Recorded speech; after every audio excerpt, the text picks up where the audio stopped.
Hello and good morning. We are currently live streaming our open day from the art school as part of Art and Design Wales. If you have any questions or comments, then feel free to add them to the chat. What we'll be doing is talking to some of the staff, asking them questions about their experiences from art schools and how they got into teaching and everything else. And if you've got any questions, certainly fire them through. We will be taking questions from Twitch as well as questions from our online platform as part of the open day. So if anybody is out there watching this and is interested in seeing a virtual tour of the building and everything else that we do, then certainly head over to wgu.ac.uk and I'll post that in the chat as well. So anybody watching on Twitch will get that. Okay, so let's kick things off. Let's do some introductions and see who we've got on the panel today. So I'm going to start with the person directly above. Adele, do you want to tell us a little bit about what you do, who you are, sort of stuff? Yeah. Hi, so my name's Adele and I am a lecturer in illustration and animation. I'm very keen to answer everybody's questions today, and hopefully everything's going to be nice and easy because we're testing out a new platform. I think it's going to be nice and fun. Okay. Absolutely. I think this is a first for us as well, doing a group chat. In the past, our first three sort of live streams have all been individual interviewing students, so this is really new for us. So I'm not even going to go with directions because my screen's flipped. So, Keris, do you want to go next? Yeah, so I'm Keris Alonso. I'm the program leader for Applied Arts and I make stuff. So if you're interested in anything that is to do with kind of craft, metal, ceramics, plastics, wood, that's kind of the world that I live in. Okay, so we won't just be talking about open days and universities and all that sort of stuff. We will be talking art as well as we go along. So if you do have any sort of jewellery related questions or silversmithing, then Keris is our resident expert. And then on my screen it's this way, but for you it's this way. Ali, do you want to go next? Yeah, hi, I'm Ali Roscoe and I run the foundation year and I also teach on fine art, so I'm sort of straddling a few things there.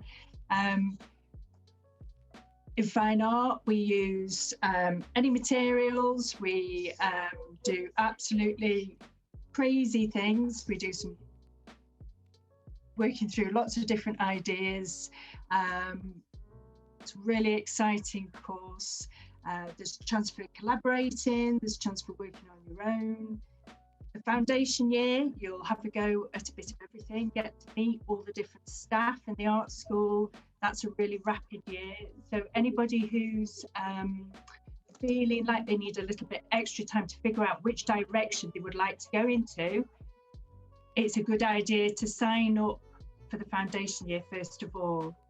Okay, but anybody who's got questions about fine art or the foundation year, just ask me. Well, that was a right old sales pitch there for you. So let's just move away from the whole sort of recruitment and all that sort of thing for a minute, and let's talk art and let's talk a little bit about art school and things like that. So where did you guys all go to art school? Keris, do you want to go first? Yeah, so I did my foundation course at Stockport, which is near Manchester, and then went to Edinburgh College of Art to do a 3-year degree there. So that was lovely. I really enjoyed it because I got to, it sounds awful, but escape away from home and sort of be completely independent for the first time. And then from there, I actually went to Glyndŵr, or as it was called then, Newey, and started working and did my master's part-time whilst I was working. So just out of curiosity, just to let the viewers know and stuff of what it is that you do, and you've had some big achievements throughout your career. Do you want to tell us a little bit about your spoon? Good one. The bee spoon. Yeah. So I kind of I got sort of not bullied into. I was kind of one of my colleagues in applied arts was saying, "Oh, there's this competition, we should do it." And at the last minute, I was going, "Oh, go on then." So it was for the Institute of Making and the Worshipful Company of Cutlers, and they wanted unusual cutlery. It was that kind of, how do you look at the idea of cutlery as something different? And so I entered the bee spoon, which is a normal size teaspoon, but the bowl of the teaspoon is 1/12 of a teaspoon in measurement, because that's the amount of honey that a bee makes in its lifetime. And yeah, I kind of came joint second, and so that was really great. And then out of the blue, I was completely asked by Bombus and Parr last year if they could have the spoon in their big exhibition bit in the Dubai Expo. But unfortunately, because of the pandemic, that then didn't happen. So for those people out there who sort of not sure who Bombus and Parr are, could you tell us a little bit about what they do? So they're this really amazing kind of I don't really know how to describe them. They're like a creative. I'm trying to think of how to describe them. So are they famous for? They do big installation work. So they're really famous for this jelly. They did a big jelly installation of architecture. So, and they do kind of things where they had a room, an exhibition room where you kind of walk through, and they'd sort of vaporized gin. So as you walk through, you were kind of breathing gin and tonic. It's real kind of conceptual based creative company. Wow. Okay. So there you go. So at the university, we've got some real big achievements. So I'm going to move on now, because obviously we've got other people on the panel and stuff. So Ali, you do a lot with arts and community. So last year before the pandemic, we seen the big Heeds. The massive Heeds. Well, actually, yeah. So, I'm really, really interested in working with communities and different groups within communities, and actually spontaneous interaction with community. Because, obviously, we're visual people, we make work, but we don't make it just for ourselves, do we? It's something to be shared, and we're communicating visually to other people. So I find that aspect of it really, really interesting. So for a few years now, I've been working with the Fringe Festival in Llangollen, and I've been working with the students from Glyndŵr, and also I've been working with schools in Llangollen to create artworks that we then take into Llangollen during the Fringe Festival, and we share, and then we interact with the community. And it's a really, really wonderful thing. And that happens during the last week of July each summer. Now, last year was a bit different. Obviously, we couldn't sort of interact with everybody in the same way, but we still continued, and we actually created our massive Heeds online. And we have an Instagram account where you can follow and see. So this idea of the massive Heeds, we were making massive heads. Kind of like Frank Sidebottom. Yeah. So we had to go, the students at Glyndŵr all created their own versions of a massive head. And I don't know if anybody has heard of Arcade Fire, a band. Mm-hmm. They've actually did a video where they, within the video, wore these massive Heeds. And so it was kind of inspired from that. So we each made a massive Heed, which this summer we're actually going to be celebrating the Fringe Festival's 25th year of being run. And actually the art part of the Fringe Festival did in the beginning have people like Damien Hirst involved with them. So it's, it's a mega event. Mm-hmm. So we're going to be doing a parade with these massive Heeds. which is rather fantastic. So we did actually continue the project online to be shared with the public. So you can actually find us. I'll try and find the I think if you hashtag massive heeds, you can find us there. So, but absolutely wonderful working with the public, sharing what we do and interacting and helping to educate everybody actually within the world of art, because it's changed a lot, hasn't it, sort of over the years. So I think it's really, really important. And it's really positive, especially through things like the pandemic, which have been really tricky. So it's great to have that sort of creative focus. I'm sure everybody saw Grayson Perry. He got onto the TV very quickly, didn't he?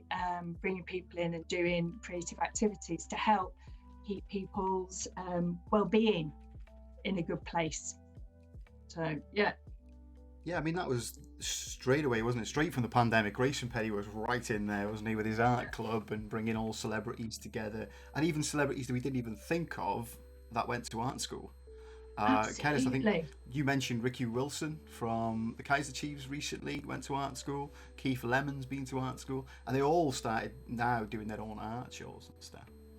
So it is, I think that's one good thing come from the pandemic, I suppose, is this now sort of influx of art shows, and we've seen the pottery throwdown. What was the one that was on the other night? The glitter one. Glitters.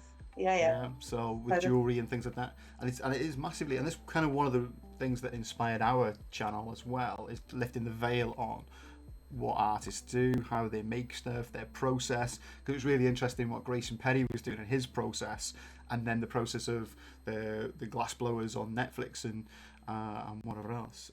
So it has been really sort of interesting, because there's also the person that you know, Keris, that did the I'm terrible with names, I do apologise, that did the she broke down the products of shoes and toothbrushes and things like that and made her own. And that was Zoe Laughlin from the Institute of Making. Yeah. So that was also a really good show that came about from recent TV and stuff. So yeah, so I feel Adele that we've completely neglected you up there, typing away on the chat. So where did you go to art school, Adele? Let's get back onto the art school questions. So I went to, it was quite an interesting one actually. So I went to sixth form first in Blackpool. Okay. And for me, the facilities weren't good enough because I knew I wanted to do art primarily. And sixth form will always get you to take other subjects. So initially I took media, then graphics and art, fine art. But because of the nature of the way it works, we didn't have facilities like life drawing classes, and I wanted to focus on expanding sort of anatomical a better understanding of anatomical stuff, because I knew I wanted to get into comics. So I wasn't really happy where I was with this idea of just sort of a bit of everything. So I ended up leaving and doing a national diploma in Blackpool, but it was solely focused on art. So it was we did a bit of everything still, but we had access to better things. So for example, I had my life drawing classes, which is what I wanted. But then I also had access to sort of more academic stuff about art as well. So everything was feeding into that. Whereas in sixth form, you had to do like general studies. I'm pretty sure they wanted me to do more maths. I seem to remember that. So it was quite horrific for me actually. But yeah, so I ended up doing that, and then I ended up doing my bachelor's degree in Wrexham, which is how I ended up in Wrexham, surprisingly. But yeah, so it was probably the best thing I ever did, was move from sixth form to doing a college degree. Yeah, I think that's a question we get asked quite a bit, is in terms of sixth form and FE college and things like that, because they it is kind of a general sort of art course, isn't it? And unfortunately, the way the government guidelines go, they have to do maths and English if you Yeah. you've got to keep embedding that. And for artists, I think that can be quite horrific. I know personally myself, I hate writing. I absolutely hate the dissertation, just because I'm having to write stuff down. Whereas I'm a visual person and I want to see pretty pictures.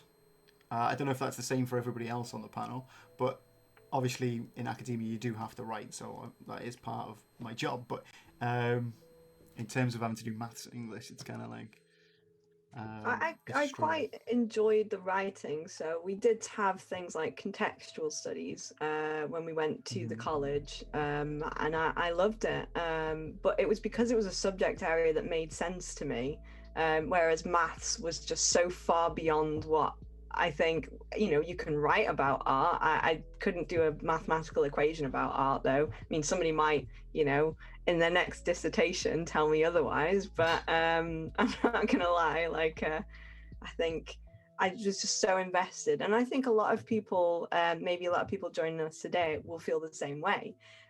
You're so passionate about art. It's not just that job that you want, it's everything, and that goes into like illustrators and animators, and I'm sure like Ali and Keris will agree, there's a real sense of identity behind art, and that's why it's so important when you're looking at where you want to go. And I think it's quite comforting to know that the tutors, for example, feel exactly the same way. It's an identity. Absolutely. So excuse me, I just coughed. So that's great. I mean, coming from those areas and things like that, and having that those identities and those communities really, and I think that's again one of the things that the university really thrives at, is having that small sort of sense of community. So Ali, I'm aware that we didn't ask you what your art school journey was. Well, that's okay, Steve.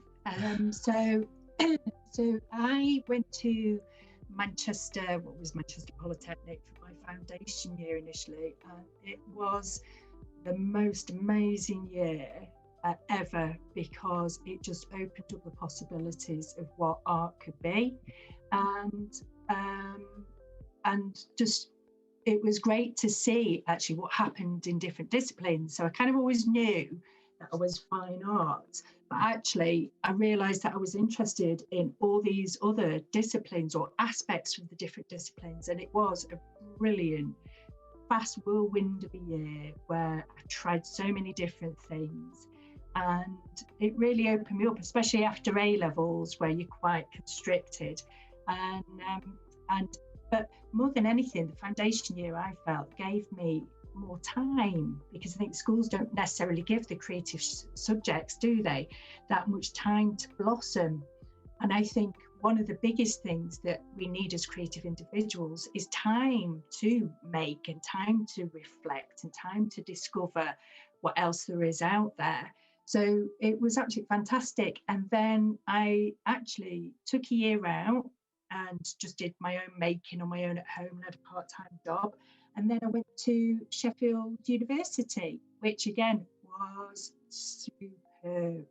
And I just absolutely loved just making art all day, and being with other people who made art all day, and people who made different things, and all of a sudden, again, to be in an even bigger community within education, where you've got people talking to you about about art all the time. It was like heaven.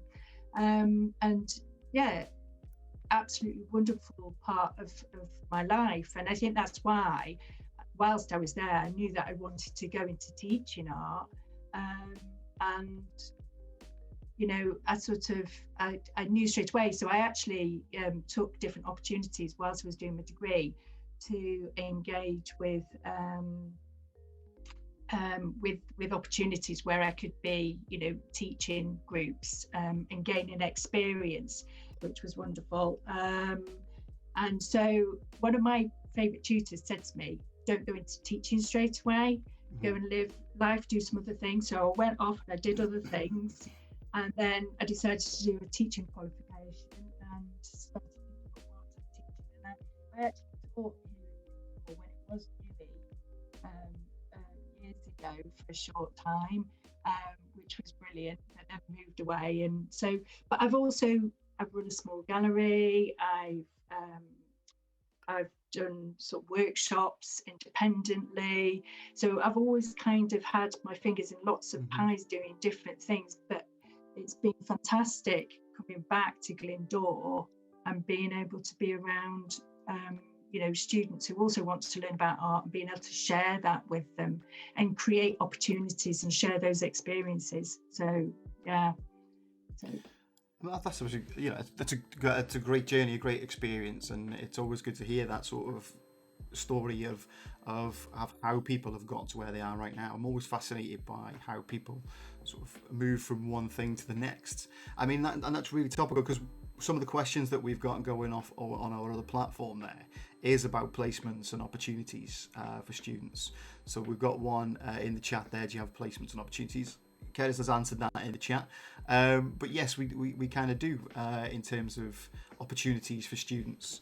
We're constantly getting companies contacting us and asking us to do work. So that could lead us on to a question in terms of, what businesses have you worked with since being at the university? Or what external organisations, I suppose, that we can ask? So who wants to take that question?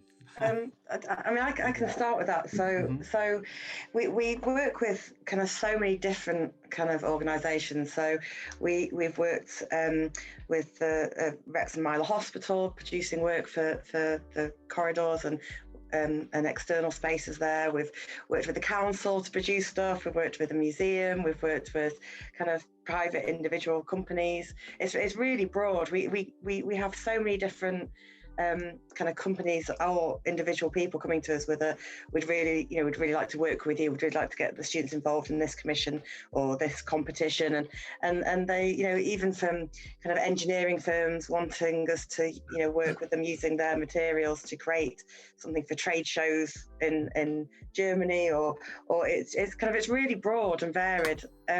We also kind of work with kind of the local and regional galleries, so we kind of get our students' work out there being exhibited in places like Ritten Craft Centre, Oriel Moston, T Paub, which is the big art centre in Wrexham.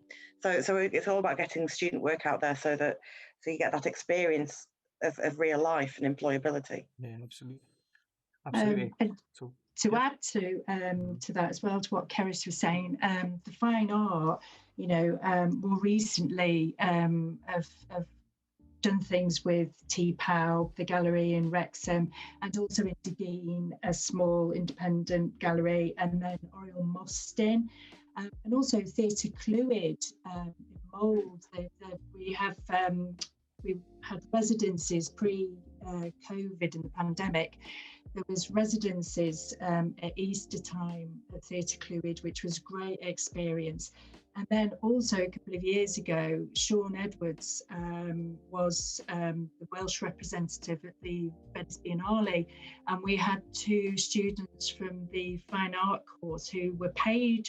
It was an all paid for trip, who went and invigilated the Sean Edwards exhibition over in Venice that summer. So I think they each got 4 weeks out in Venice, all paid for, to invigilate the exhibition. So we do look for as many opportunities and develop these relationships and connections to enable our students to take part in these fantastic experiences, which is so important. Absolutely. And I think real world experience is so key to studying. I mean, we've had students who have exhibited in the Science Museum in London, and new designers every year. Before the pandemic, we were going down there to do that.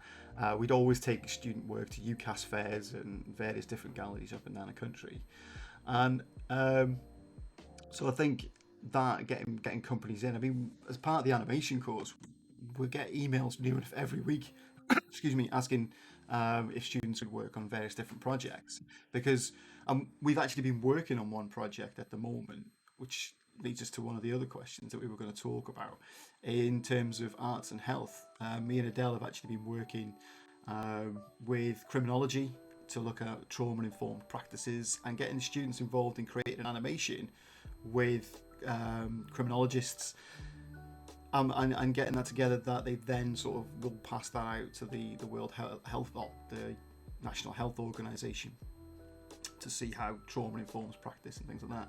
And that's kind of one of the experiences that's happened this year.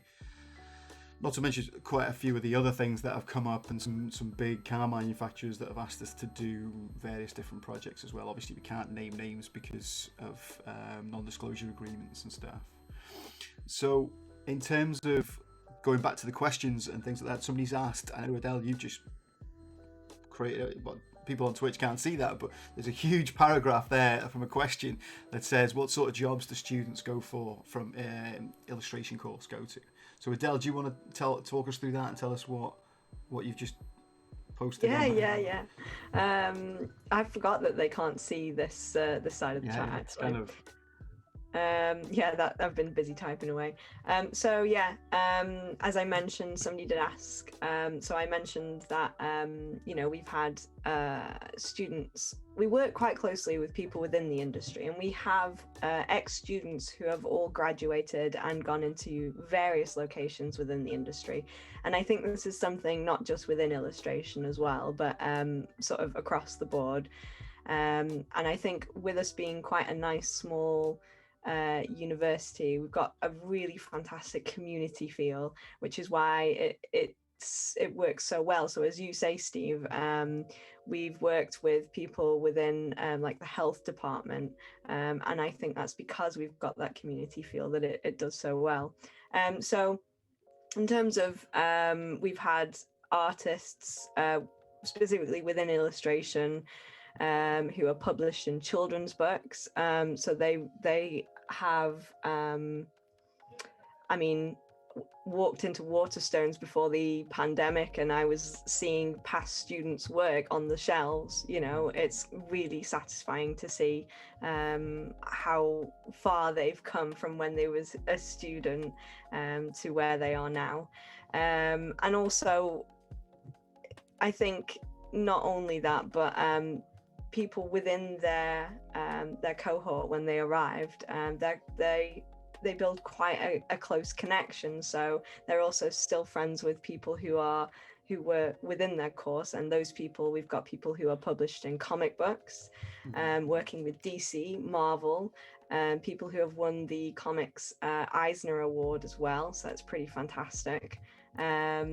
We've had people who have had studio spaces and have been published in China as well. So the range is just really fantastic, and I think, to be honest, it's still going. I don't feel like this pandemic's really stopped us. No, not at all, because more recently they've just had success with a past student from Israel. Yes. Alex. Yeah. That's true, actually, and they're published as well, and we did a lot of work quite closely, because one of the scariest things is, one of those things you don't really think about is things like contracts, for example.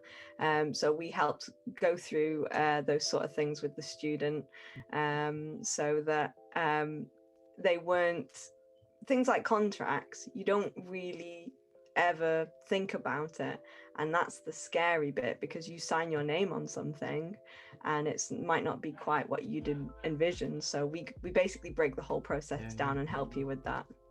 I think that's a scary thing for any artist out there. Sure. Contracts, signing your name on stuff, putting your name on stuff, and making sure that your intellectual property is safeguarded and whatever else, because obviously with the big wide world of the internet, someone only has to Google something, take a screenshot of what you're doing, and then the next thing, your work's changed or whatever else, and it's somebody else's creating bee spoons. So absolutely. So I think that that is something that really needs to be sort of ingrained early through people's studies and things like that as well, isn't it? That we we do talk about business. Because one thing for me, whenever I'm designing stuff or looking at new programs or whatever else, I think it's all about knowing how to become employable, and in sense of what's the point in doing a qualification if you're not going to get work at the end of it or a job. And I think that's the key. That's one thing that we're really good at, is in terms of making sure that it's skill orientated. It's knowing what employers want. It's speaking to employers and bringing employers in, and saying, what do you need to do? What do we need? How do we get to that point? What sort of portfolio do we need? What are we looking at right now in terms of portfolio trends? And really sort of helping people get to that point of ensuring skills, knowledge of the industry, knowledge of what to look for, is looking at job specifications and seeing what employers want, and then tailoring your portfolio to that. And I think, is that the same for every other discipline, or is that just wide in animation? And I'd like to think that we do that across the board, which I think we do. I think we do it really well. Yeah. I think so. So it's one thing that I think we're really, really good at within the art school at Glyndŵr, is that we really prepare our students, and then subsequently to be graduates, but to how to survive in the real world. So it's not that kind of just having an amazing time at art school for 3 years. It's really kind of teaching you about how do you promote your work, how do you cost your time, how do you kind of deal with galleries or commissioning agents or being freelance, and so we have like a dedicated creative futures modules in each level, which it really goes into that kind of business side of it, and that how are you going to make a living from what it is that you're passionate about doing. And I'm kind of really proud that that's something that we've really developed and built over the years at Glyndŵr. I think we're really good at it. Yeah, because those the creative future stuff that we do, and the talks that we bring in from industry, I think key to what we do as well. I mean, we had a great one the other day from a guy from he's an ex-student. Okay, I won't mention his name on here because we're sort of live stream and stuff, but talking about how he's worked on Marvel films and and Rango and things like that, and built his way up from doing 3D stuff in the art school all the way up to then working for all these huge companies and big movies and things like that. And he came back in and actually did a talk. And it's been, I think the other thing the pandemic's done for us is open the doors to more guest speakers, being able to do it across. I mean, to get him from Vancouver over to Wrexham or North Wales to do a talk and then flying back again would have cost an absolute fortune and his time. But by able to do a sort of, for him it was a breakfast interview, for us it was an end of the day interview, and for him to come and talk to us about that kind of stuff is absolutely key. And you Kaddish, you've been sort of instrumental in setting that up in terms of Creative Futures and developing that whole program. Oh, I can't really take the credit for that, but thank you. No, it's we've got an amazing career service, and Neil, who's the I don't know his actual title, but he's kind of like our careers guru.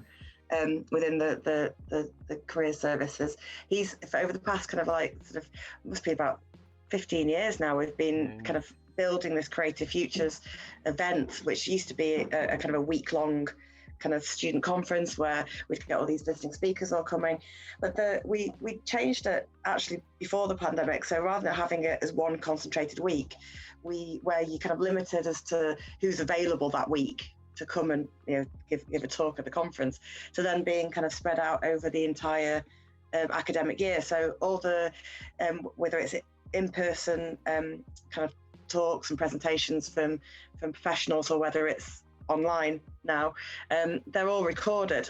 So we've been doing them in the TV studio at Glyndŵr to record them, and then they're out there for the students to watch it when it's convenient for them, which is kind of part of what we've been doing all along. But over this year's been fantastic, the speakers we've been having, but over the years it's been kind of we're so lucky as to the people we've been able to get in, and the feedback from the students has been awesome.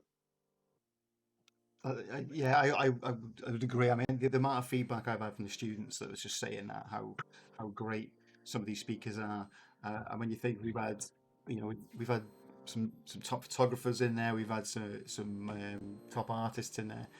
Game studios have come in and given up an hour of their time to talk to the students and stuff like that. It's been really fantastic this year, absolutely.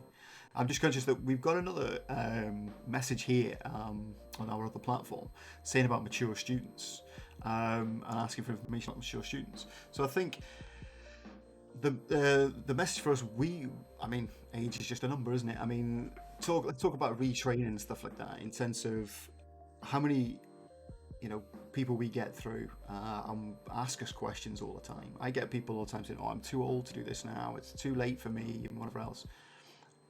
To me, I would say it's never too late. If you've got a passion for art or design or whatever else that it is you do, you should just do it. And I think that's one message that we got from the guy who did the talk, who's now working on movie sets and stuff like that and big movies, is that he came back as a mature student and decided, I'm going to give up this job that I had that was paying the bills and everything else, take the plunge, and he came out the other side, living in a different country, I'd probably say he's quite wealthy, or he's done quite well for himself, working on these kind of movies and stuff. So yeah, I think, how would you guys feel about that in terms of mature students? It's so normal to us, to be honest. Like, we've got interestingly, we do get that question quite a lot from mature students every year, and every year we get, well, I don't think there's been a year where we haven't really had a mature student, to be honest.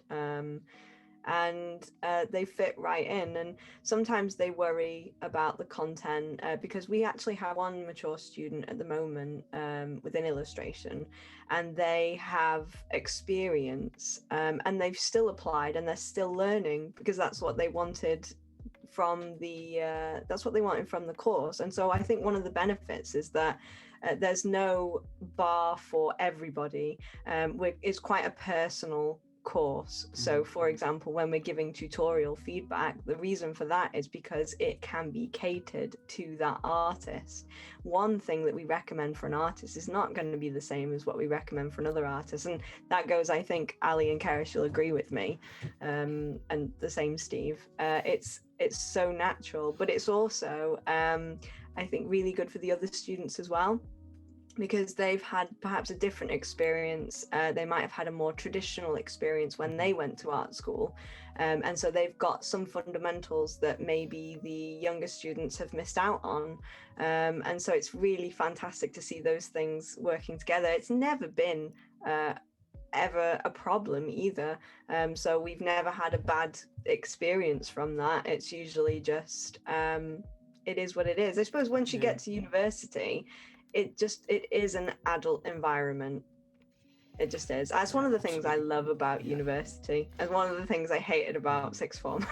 I did not feel like an adult at all in sixth form, but college and then onto university, I just felt like, I feel like I'm being treated the age I'm supposed to be treated, Yeah, I think for mature students, it's life experience as well, isn't it? It's bringing that life experience and things that you've gone through and whatever else, and pushing it into your practice. Well, Keris and Ali, what are your thoughts on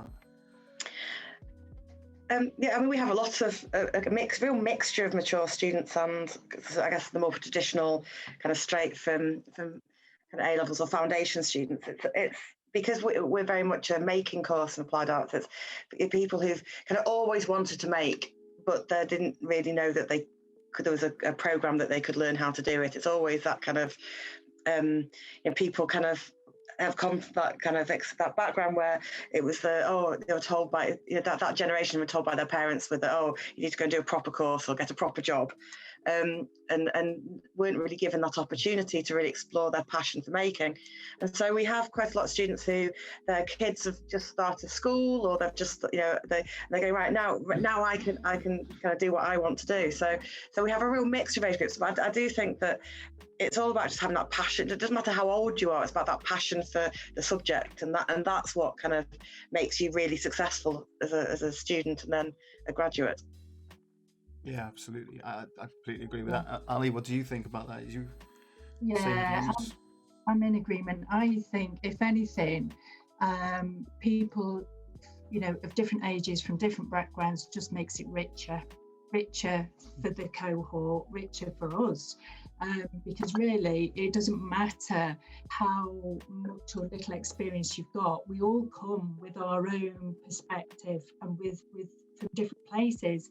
And it's the thing that you need to have in common is that you want to be there and you want to study and you have a passion for your subject. So anything else to do with life experiences is just a bonus. It really does. It just makes it richer. So yeah, and I think the days of there not being any mature students are very, very long gone. Yeah, we have a good balance. Yeah, absolutely. I think and that really helps the classroom dynamic as well, is bringing those life experiences in, and for the younger students get that experience too. So yeah, go on. Sorry. I was going to say, there's a really interesting comment on the chat asking about being able to try all areas before a second year. So if you're enrolled on one course but decide to switch to another course, can you change the course at that stage? I think that's a bit of a interesting one. Yeah, that's just happened to me recently in terms of students switching courses, but it is kind of one of them things. I mean, obviously we want to make sure that you get the best experience and the best possible course. If you're not sure going into level 4, then we definitely recommend the foundation, where you get a taste of everything. And just trying out things, because a lot of people, especially when you retrain or you come back as a mature student, or even like when you're 16 and someone's gone, you need to decide what career you're having for the rest of your life. And I mean, in the UK, I mean, the retirement age is getting higher and higher every year. I think I'm going to be like 73 before I can retire. So it's kind of, at 16, do you know what you want to do for the next 60 years of your life? There's a lot of pressure, and I think sometimes going on and doing a foundation and just having a taste of everything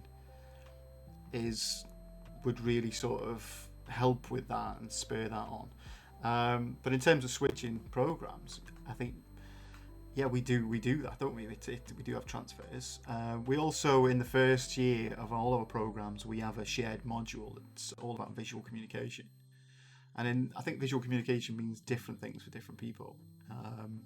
So sort of for animators, visual effects artists, product designers, that would be very much a sketchbook and sketching and drawing and looking at the world around you and just drawing everything you see, from products to animals to people to sitting in a park bench. I mean, I love I love like a Moleskine sketchbook. I like it to call it my coffee shop sketchbook, because I'm not obsessed by coffee at all. And go and sit in a coffee shop and just sketch what you see, or go and get a coffee and go and sit on a bench and sketch. But for other people, visual communication might mean mark making or something else. I mean, Keris, what does visual communication mean to you? Sorry, I was trying to type in the other platform. So visual communication is about kind of trying to get what it is that is in your head out onto a format. It doesn't have to be a piece of paper, but into a format that you can then explain to somebody else what those ideas are. So whether that's an actual quick drawing, just go, right, so this is what I want to build, this is what I want to make, or whether it's a kind of a maquette, which is where you're kind of making something out of low-tech materials, whether that's kind of simple as kind of sticky tape and string and paper, but it's how do you get what's in here out in some format so that somebody else can have that conversation with you and understand what it is that you're trying to produce. Basically, to me, that's what visual communication is. Okay, and Ali, what do you think? What does it mean to you as a fine artist? You see, as a fine artist, the idea of visual communication, well, it can be photographed, it can be an object, it could be a performance, a happening, it could even be a sound, or what a sound looks like in the form of something visual, going from audio to visual. So yeah, it could be film, it could be an installation, it could be an experience. So I absolutely adore fine art because I feel like the sky's the limit for what visual communication can be. But it's this thing that you share with somebody else. And as Kerry said, it could be in any format, so it's this communicating in this world of creativity with other people. Yeah. So and that gives us a rounded sort of feel of whether or not, if when you're coming onto one program, onto the level 4 straight away. So I suppose we should, in terms of levels for people who may not be in the UK, or for people who sort of not too sure what levels are. So it's like the first, second, and third year is level 4, 5, and 6 of a degree, and the foundation is the year before, where you get a bit of everything. So I think just going back to that visual communication stuff, having that ability to test everything out with foundation is a fantastic way to find out. If you're not sure what you want to do, is experiment and try a bit of everything and see where it is you fit in. It's the kind of thing that we do also with, and then we do with the visual communication, where you get to work with other disciplines, because obviously maybe an animator would then get to work with a fine artist, and then a bit later on could end up producing some experimental animation that goes on to win awards. Or it could be that an illustrator works with a jeweler, and they go on and make a children's book with a line of jewelry that goes into that, or whatever. Just well, I've actually had that happen. Mm-hmm. I had a student who produced she's a jewelry student, and she produced a book that contained jewelry inside that you would then take out and wear. And she worked with the illustration staff to really develop this book as an object in its own right. Yeah. So kind of weirdly that has actually happened. Yeah. And then it's going on, like if people watched our previous live stream with Emma Ford, is going on then of creating that package and then putting it out there into the world to either sell that as a product or turn it into a business, or taking it to Kickstarter or whatever else to try and get that to market. And that's sort of, those seeds are planted early on, whether that's foundation or visual communication. Yeah. So, I mean, in terms of the way the animation courses and the visual effects course and the product design courses, for me, I like to give all my students a little taste of everything in the first year, just so they get skills of, they're looking at 2D, 3D animation, and they're looking at digital fabrication and different materials to use and things like that. For product design and for visual effects, it's all about difference, whether it's 3D particles, 2D particles, whatever else. So is that the same for your courses as well? Do you give them a bit of a taste of everything in the first year, and then it? Yeah, I think for fine art. Sorry, Steve. Yeah, I think for fine art, we and I suspect with all the other courses too, it's about that breadth in the first year, isn't it? About seeing what it is that you could do within your discipline, and to also perhaps even question what you thought or where you thought you were within your discipline, because sometimes we arrive and we think we're this and we want to make this and that's what is important to us. But actually, once you see all the different things within that discipline that you could try, the different processes, the different materials, the different ways of making, you start to then think, well, actually, maybe I want to add a bit of this or a bit of that. So that first year really is, it's about unpacking, I suppose, what the subject can be for you, and actually almost unlearning what you've learned before to really question who you are as a creative individual and where you want to go with that. What is it you really want to do? Not what you think you should do, but what do you really want to do? Yeah, I think that's really common across all the programs in the art school. It's that whole kind of exploring the breadth of what's available in your first year in that area, but then specialising and going deeper in the second year. So within applied arts, our students are introduced to all the materials that we could possibly think of in the first year. So it's all about materials and techniques and playing to see what happens with them. So it's like ceramics, wood, plastics, metal, and so the students get to try a bit of everything, and it's all about kind of getting that real kind of breadth of experience before they then sort of specialise in a material ish in the second year. So I say ish because some people are like, I know what I want to do, as Ali was saying, I'm a jeweler or I'm a ceramicist, or this is what I want to do, and so they kind of enjoy the experience of trying different materials, but they go back to their true love material because they've already found their material. And I always say it's kind of like Cinderella's slipper. There's a material and a technique for everyone. It's just finding that right fit. And so I've had students in the past, and I always, bless him, always use this. He's on my MA at the moment. But when he came to do the degree originally, he was like, I'm a ceramicist, I want to do ceramics. This is what I am. This is me. I'm a ceramicist. And when he applied, he had a load of kind of pieces he'd made in clay, and they were really exciting. I was going, yeah, no problem. And then he sort of did his little stint in the metal workshop in the first few weeks, going, well, I quite like this. I'll just do the next module in metal, and then I'm definitely going back to ceramics. And then the next module came along, and he was like, right, just going to do this one in metal as well, but then I'll definitely go back into ceramics. And he never went back into ceramics, and he kind of won the British Silversmiths Award at New Designers for his work. He's kind of absolutely a metalsmith. He kind of found his thing. He found his passion and his material and the techniques are just perfect for him. So it's that kind of giving you that opportunity in first year to try a bit of everything to find out what your niche is. So yeah, I always use him as an example. I think we've all had a student like that that's come in and like, I'm absolutely a 2D animator, and when they finished, they now work on one of the latest AAA games as a visual effects artist. You know, it's that kind of journey, isn't it, of trying everything in the first year and then think about it later. Because it's in the UK, it is kind of it's almost a cruel thing to say. At 16, you must know what you want to do for the rest of your life, and it's tricky, isn't it? It is tricky. So, you know, even going into college and finding out halfway through your college course that, what have I done? Why have I picked this? But, you know, as artists, we don't discriminate against that. We embrace that because that's another experience. So if someone's gone off to do psychology and science and physics and maths and whatever else, you know, it's that, you know, you can still come into art and do and do an art subject. I mean, Definitely.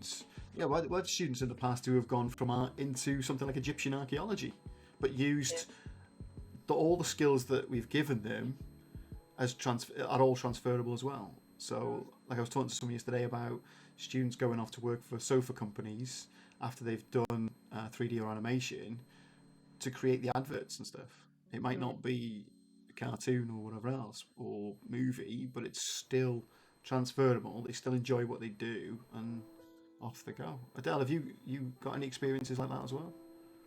Yeah, I mean, we've got people from the other way.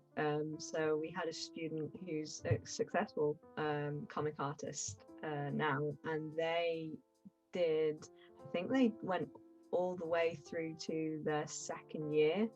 I'm pretty sure they finished their second year and came to Glyndŵr in, I think it was psychology. It was something definitely, you know, you could consider quite far away. But yeah, and what I think they struggled initially, and they're doing so well now.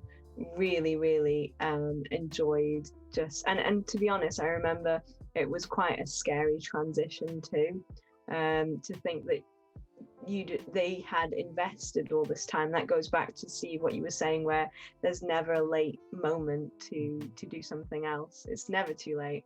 And they were worried that they'd invested all this time and they'd just sort of done something completely different, but it really paid out for them. It really did. And sometimes you just need to be able to just trust that you may not feel like it's, because it can be quite scary, but you've got to remember that you're applying to somewhere where you've got staff who know what they're doing and they know the industry that you're looking at, and they understand where your work might fit into it as well. So for example, we've had students that apply and they are, I am a traditional artist and I only do traditional stuff, and then we've encouraged them to try, say, hang on a minute, actually I think you could do quite well digitally. And we don't do that with everybody. It's just, it depends specifically on the student, and that's a student who is published now as well, and is a well-known name in the book, in the children's book sector. And it's like, it's very interesting when they come on and they're unsure, and they come on and, like you say, some people are like Keris was saying, I do this and this is what I do. And it's about just trusting the people who are helping you, because that's what we're here with. We're guiding you. Yeah, because we can see their potential as well. Of course, even if they can't. I know there's a particular person watching this Twitch right now who I'm constantly sort of encouraging to do stuff, and she's not too keen, but I can see the absolute potential and the skill and the talent and everything else, and you know, we just want to guide them in the right direction, because I think I'd like to think we know what we're talking about, and it's the same even from, I've been, teaching now for, I say because you don't know, I've been teaching now since 2007. It's a long time. And doing all these sort of art things, because I came into it late as well. I was about 23 when I went to university and stuff.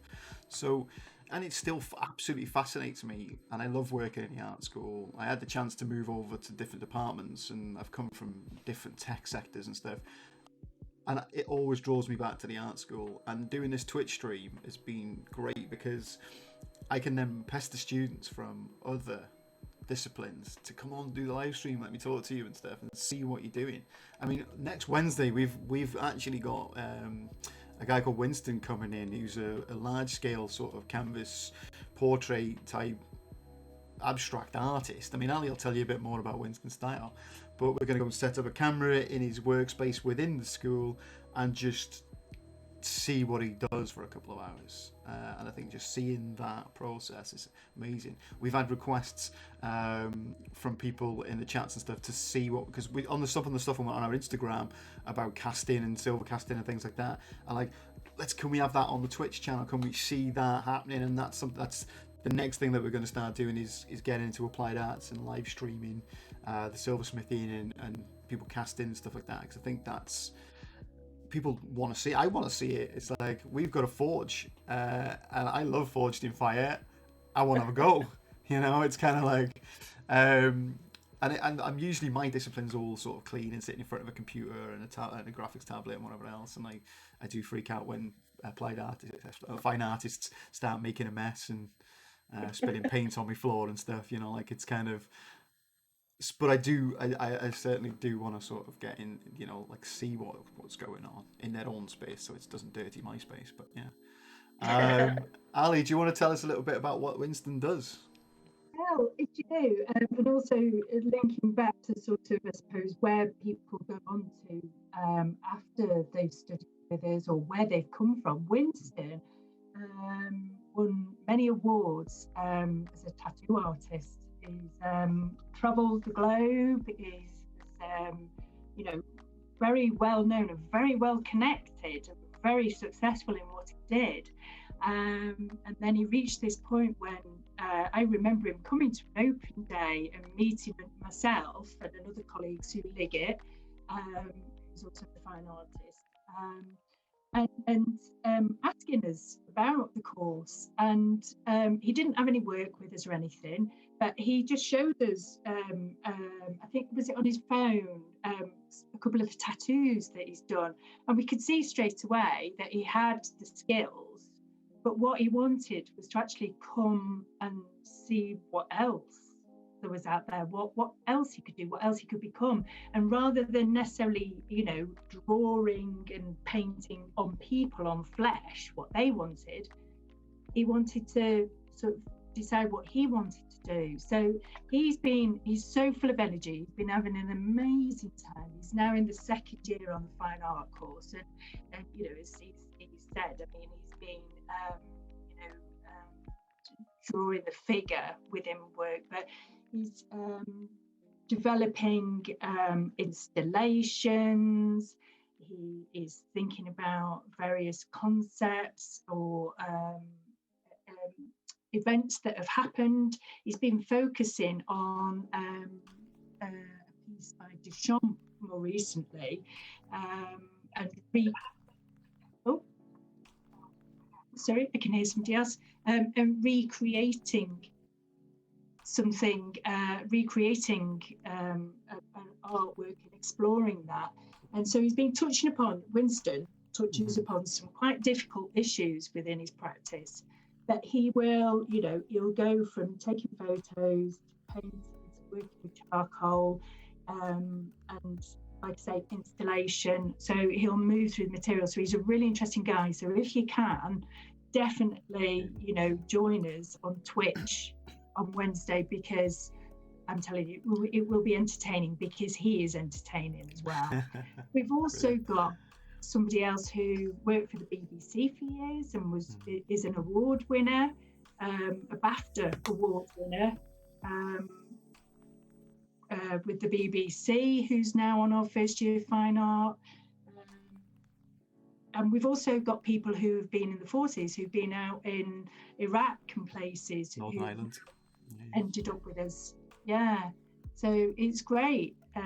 You know, all sorts of experiences. I think graphics have got an ex-Everton football player as well. So I've posted Winston's Instagram on the chat, so if you are interested in seeing some of Winston's work before Wednesday, then certainly head over and give him a follow or check out some of his work. All the stuff that I think that his Instagram account is literally everything he's done on the fine art course, so it's quite extensive, and he's got quite a few followers as well. So it's and it's some really interesting stuff. I can't wait. I'm going in Monday to set it all up, and I'm dead excited, and I just hope it goes okay. And then once we've done that, we're sort of going to be heading over to Applied Arts and looking at some stuff over there as well, and trying to get them streams are probably going to be a little bit earlier in the day so that we can get access to the facilities and stuff, because obviously we do things in the evening so that people can finish work and whatever else and check out what our digital artists and sketch artists have been doing. And then we'll be looking to head over back to illustration and try and get a few more illustration students doing some traditional sketching and traditional illustration rather than just all digital. So we're trying to get a mix in there of digital artists, traditional artists, and just a whole broad range of what we do. It's exciting stuff. It's exciting for me, so get to speak to them and see all this different everybody things. I would say, to be honest. Well, So and I think this idea of crossing disciplines, you know, of mixing and matching, whether it's something from science with something with art, or even, you know, we've had students in the fine art program who've worked with the photography and film students and created amazing pieces of work before now, you know, and because we're a small art school, we can nurture that. It's great. So if you do, you know, if you do have an idea where you want to be placed, but actually you're interested in something in one of those other areas, then we can, you know, we can look to accommodating that. And it is great. Those crossovers and finding out what other people are doing is really important, I think, you know, within your own journey. Absolutely. I think, yeah, those crossovers are really key. And I think that, I mean, we keep saying it's a small art school and stuff and a community and everything else. I also feel that we're like one of the best kept secrets. I mean, we were rated the best art school in Wales at one point, and Wales is a small country. It's 3 million people. It's part of the UK, but we're still number one.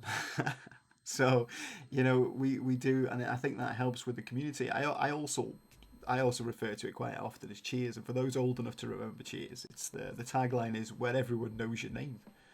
You're not just a face in a crowd of 200 people sitting in a lecture theatre listening to someone talk about vase for 3 hours. You're actually a person that gets one-to-one time with lecturers and support, and we include people in our own practices as well. I know students who have gone on to work with lecturers later on to do various different projects and installations. Okay. Yeah. So some good stuff. Yeah. Somebody in the chat's asking about having a walk around the around the campus and the art school. I'm just thinking we have got that short film that takes you through some of the fine art studios. Yeah, we've got that. I'm going to see if I can grab that for you because it's on Instagram. It's on the I'll post that in the chat on Twitch as well for people to see some of the studio stuff. So it's a really short film. I'll pop that in there. So if anyone wants to click that link, they can do, and that'll take you to the Instagram page with that video links directly to. And if you check out Instagram of Scar Fine Art as well, I'll post all our Instagram links in the chat too, and then if anyone's interested in checking any of those out, certainly head over there and check out what they do. So there's fine art, there's applied arts, there's film photography, there's the art, obviously the Art Design Wales that you can get from our channel links as well. There's graphics and there's product design too in there. That's just to name a few of the things that we do. There is other courses out there. We do masters and things like that as well, but they're the ones that we've got at the moment on hand. So I know we've talked quite a lot about art schools and art and things like that. So we've got a couple of minutes left before we have to shoot off and do a presentation on the other platform, which we'll see how it goes. We'll add the Be Right Back screen and see where we're up to at that point. So let's talk a little bit more about sort of the art world and things like that. So at the moment, we're obviously still in this pandemic phase. People have asked if they can come and see buildings and stuff all the time. It is a tricky situation at the moment. Yes, the buildings are open for our students to use. In terms of tours and things like that, it's difficult. We're also starting major refurbishment in a minute. We've had like £1 million spent on the frontage of the building and everything else, and studio spaces and whatever else. So that's all exciting stuff. So I think later in the year, then that is definitely something that we will be doing and arranging that. And I think what we will probably do as well is for the viewers out there that are sort of not in the UK or not sort of know where we are, we'll live stream that and we'll just do a live stream walk around the campus and see some of the new stuff as well, so you can see that. So let's talk about art in the pandemic. So how do you feel that art's changed in the last sort of 12 months since we've all been locked down and whatever else? So I'll fire that question out. Ooh, should we pick first? Let's go with Keris because you're smiling. So you look like you're about to answer it. I knew you were going to pick me. Lucky. Shouldn't look so happy.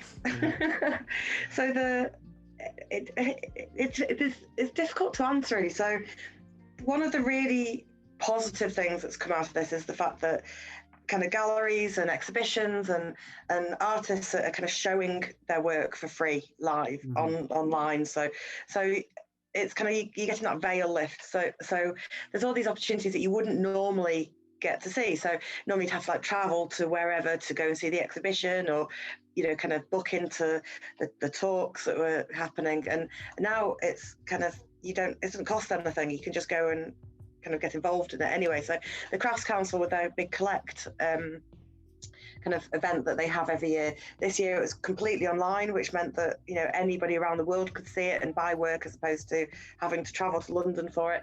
And the series of sort of talks and lectures that were part of it were free. You could just, and then if you couldn't attend them live, then they were up on the website, so you could then watch them in your own time. And so that's been a really fantastic resource for everyone. I think when it comes to producing artwork, I think that specifically for makers, I think that it's been a kind of quite a steep learning curve to find out how much you can improvise with tools and equipment. So I didn't at that point, when we first went into the lockdown last March, I didn't have any real workshop facilities at home. So it was like, okay, so how do I carry on making? And it's amazing how you can improvise when you're doing that. So that's kind of the thing. And so we were sort of sharing tips and tricks with our students as to how you can use ridiculous, the handle of a tin opener as a ring mandrel, about kind of how you can set up a soldering kind of station with using a creme brulee torch and kind of the the mesh off a stainless steel sieve. It was that kind of how can you improvise and still produce kind of the work, and I mean, we've been really lucky that we've been able to have the workshops open this academic year for them. So all our students have been in every week, and if you want to see what they're doing, look at our Instagram page. Bit of a plug there, but those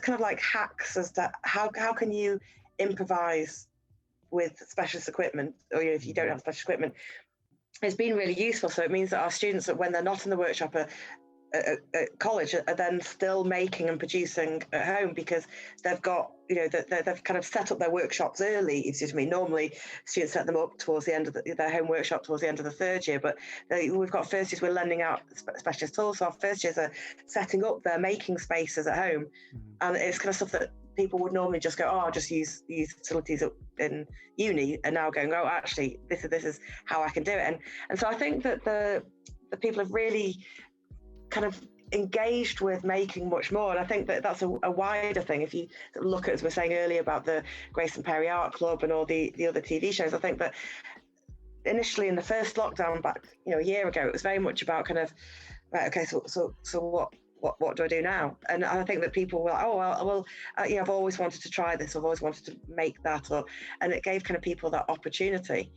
And I think there's a bit of a double-edged thing. So I think that it was great to see so many people wanting to make things, but I also think that it meant that quite a few people went, oh, actually, it's not as easy as I thought it was. And so therefore, kind of, I think that's why people are really interested in kind of retraining and to go into art school, because they go, well, actually, I kind of thought that it'd be really easy because it looks really easy on YouTube. And then they're kind of discovering that when they try it themselves, it's actually not that easy. And so they go, right, okay, so I want to know, I want to be able to do this. So how do I learn how to do this properly? So I think that's been a kind of quite a positive thing as well.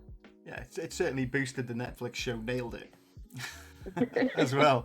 I think just that when Grace and Perry started doing the weekly art thing, I mean, even, getting the kids involved and stuff like that when everyone's locked down and whatever else, it has been really cool. I think art certainly brings people together, and it's brought people together through the pandemic as well, even though we've been apart. So, Ali, Adele, who wants to go next? How do you feel the sort of art's changed in the pandemic? Ali, do you want to take that? Seeing as you moved first. That's how I pick who answers the questions. It's if you smile or move. So if you like, then so yeah. Has the screen frozen, or am I pretending?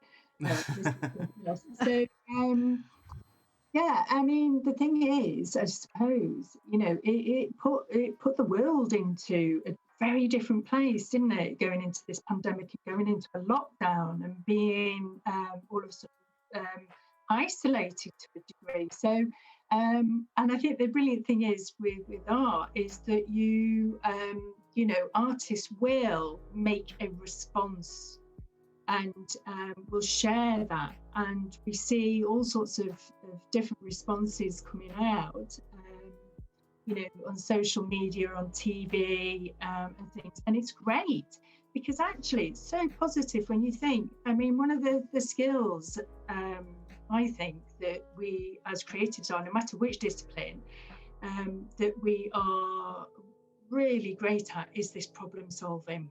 So when something comes along, like Keris has just, talked about brilliantly, you can't get access in a lockdown to your normal studio space with your usual tools, materials, whatever. So you have to think outside the box. And because we're creative, that challenge is actually really, really great. How do you then recreate or find a way to still make? And I think we're great at that. Now, yeah, for our students, it was amazing last year for the students who were in level 6, the third year finishing in fine art. It was quite impressive what happened. We developed, in place of the usual degree show, the Fast Anti-Show on Instagram, and they found different ways to share their artwork with the public. and it was brilliant. So if you look for the hashtag Fast Anti Show on Instagram, you can then see what we did.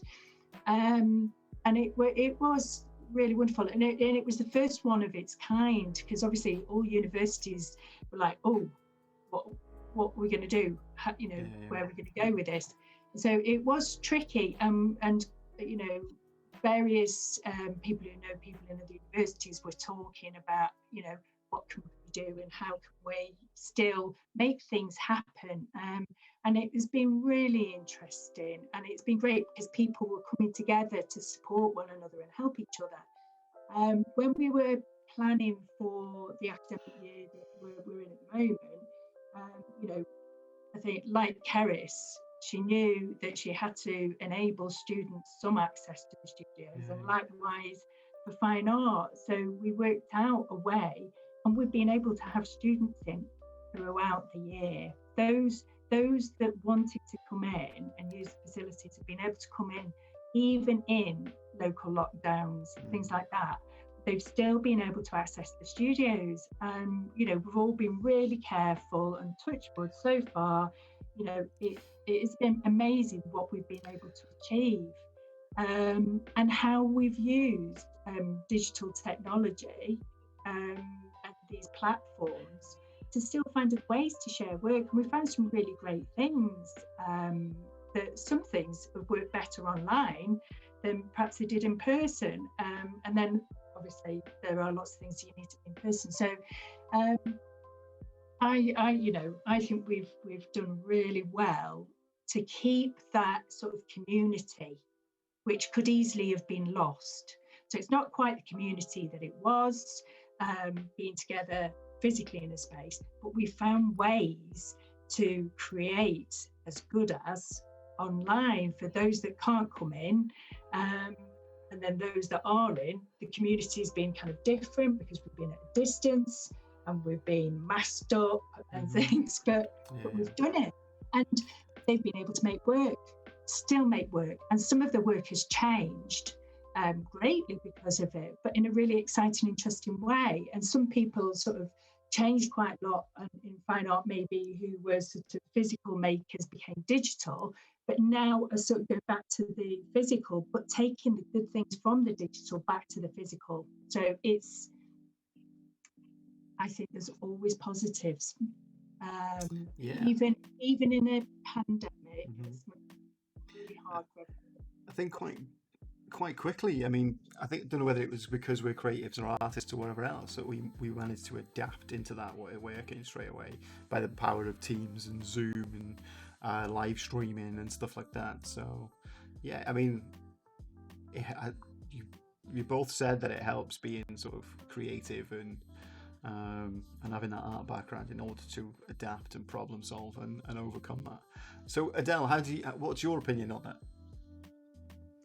Well, I'm going on from what you've said. I think it's quite an interesting one, actually, because certainly illustration, the nature of the sort of subject, unlike, for example, Keris, you were talking about having to adapt with, ceramics and jewelry making. I think that we were quite lucky in terms of a subject area where we're so used to being at our computers or at our desks working. Someone once said that illustration's quite a lonely subject, and I suppose it can be if you were the kind of person who couldn't deal with just sort of being at your desk for a set period of time. Obviously, I would say, and to be honest, I think this is not just illustration, this is art as a subject area. You sort of get lost in it. It becomes almost like you just sort of switch out and you look at the clock and you're like, should have eaten. It's very much a case of you get into the zone and it's wonderful. So I think that it was actually quite easy to adapt to it for many of the students in that area. one of the things that I think is very interesting is perhaps some of the students within our subject area are a little shy. So turning on their cameras and things like that was a little bit of they needed a bit of a push, really. But I was talking to people within the industry, within our industry, so, you know, comics and illustration, children's publishing, and that sort of thing. And their responses was, I hadn't really noticed there was a pandemic. So it's very interesting from that perspective. You know, they're all sort of settled in their industry. They all work from home. They certainly the traditional artists who do have to send their artwork off, it's all FedExed if they don't scan it in. Most of them scan it in these days, or most of them work digitally, so it's not really an issue. But those that do it traditionally, there was next to no difference in their day-to-day life. So I think that was quite an interesting perspective. I think as teachers and students, we noticed it more than the people actually within the industry. What I did notice was a lot of creatives maybe feeling a little bit more closed off than usual. And so there was quite a lot of art pieces going out, encouraging people or documenting their daily lives. And I think that was really nice to see, but less, it was almost like the artists were sort of helping everybody else. If anything, I saw lots of images of illustrators saying, you know, these are the things that they're dealing with, and lots of people sharing those posts were actually not artists, but were people who were not used to this sort of way of working, who were used to going outside, who were used to doing things. I think one of the things we generally miss is, just going back to what you were saying, Steve, I miss going into coffee shops so much, just getting a sketchbook, cup of coffee, and drawing the non-suspecting people around me. I really do miss just being able to have that sort of situation. But generally, for the most part, I think we've been quite lucky as a subject area. A lot of the students, for example, they're already, a lot of our older students, like, you know, second and third years, they're already beginning to sort of get set in how to work for especially the third years, for leaving the course. So it was very, very easy for them to adapt because they're pretty much sort of set to be on their way, really. So I do feel quite lucky in that respect, that the subject area that I work in, it was quite sort of well adapted to the sort of the issues of the pandemic. It was interesting what you were saying about people who weren't in doing art and stuff, sharing artwork and stuff. Yeah, because I mean, it very much brightens up people's lives. Everything that you see day to day, whether it's your coffee cup or your, I don't know, a flyer that comes through the door, or you know, an advert on a bus stand, or the food in your cupboards. It's all been touched by artists and visual artists or designers, or for sure visual artists. There was a really interesting thing that I think you probably remember, that sort of came out in the newspapers, where they were saying jobs that will not be present, and they're not key jobs, and you know, these are the jobs that you would want during the pandemic. And there was a massive backlash of artists going, who do you think designed that newspaper for you? You know? Yeah, someone said that art was going to decline and there was going to be no jobs and stuff. But yeah, well, every single thing that you see day to day, you know, all artists sort of join together and back the theatre and the visual, the sort of performance artists and everything else.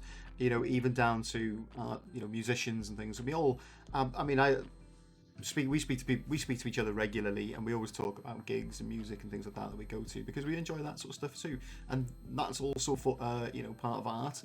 And you know, people try to support them, and a lot of artists have obviously gone live stream, doing gigs online. I know I've watched like Nothing But Thieves and stuff that did gigs and stuff online, and bought virtual tickets and whatever else to support that.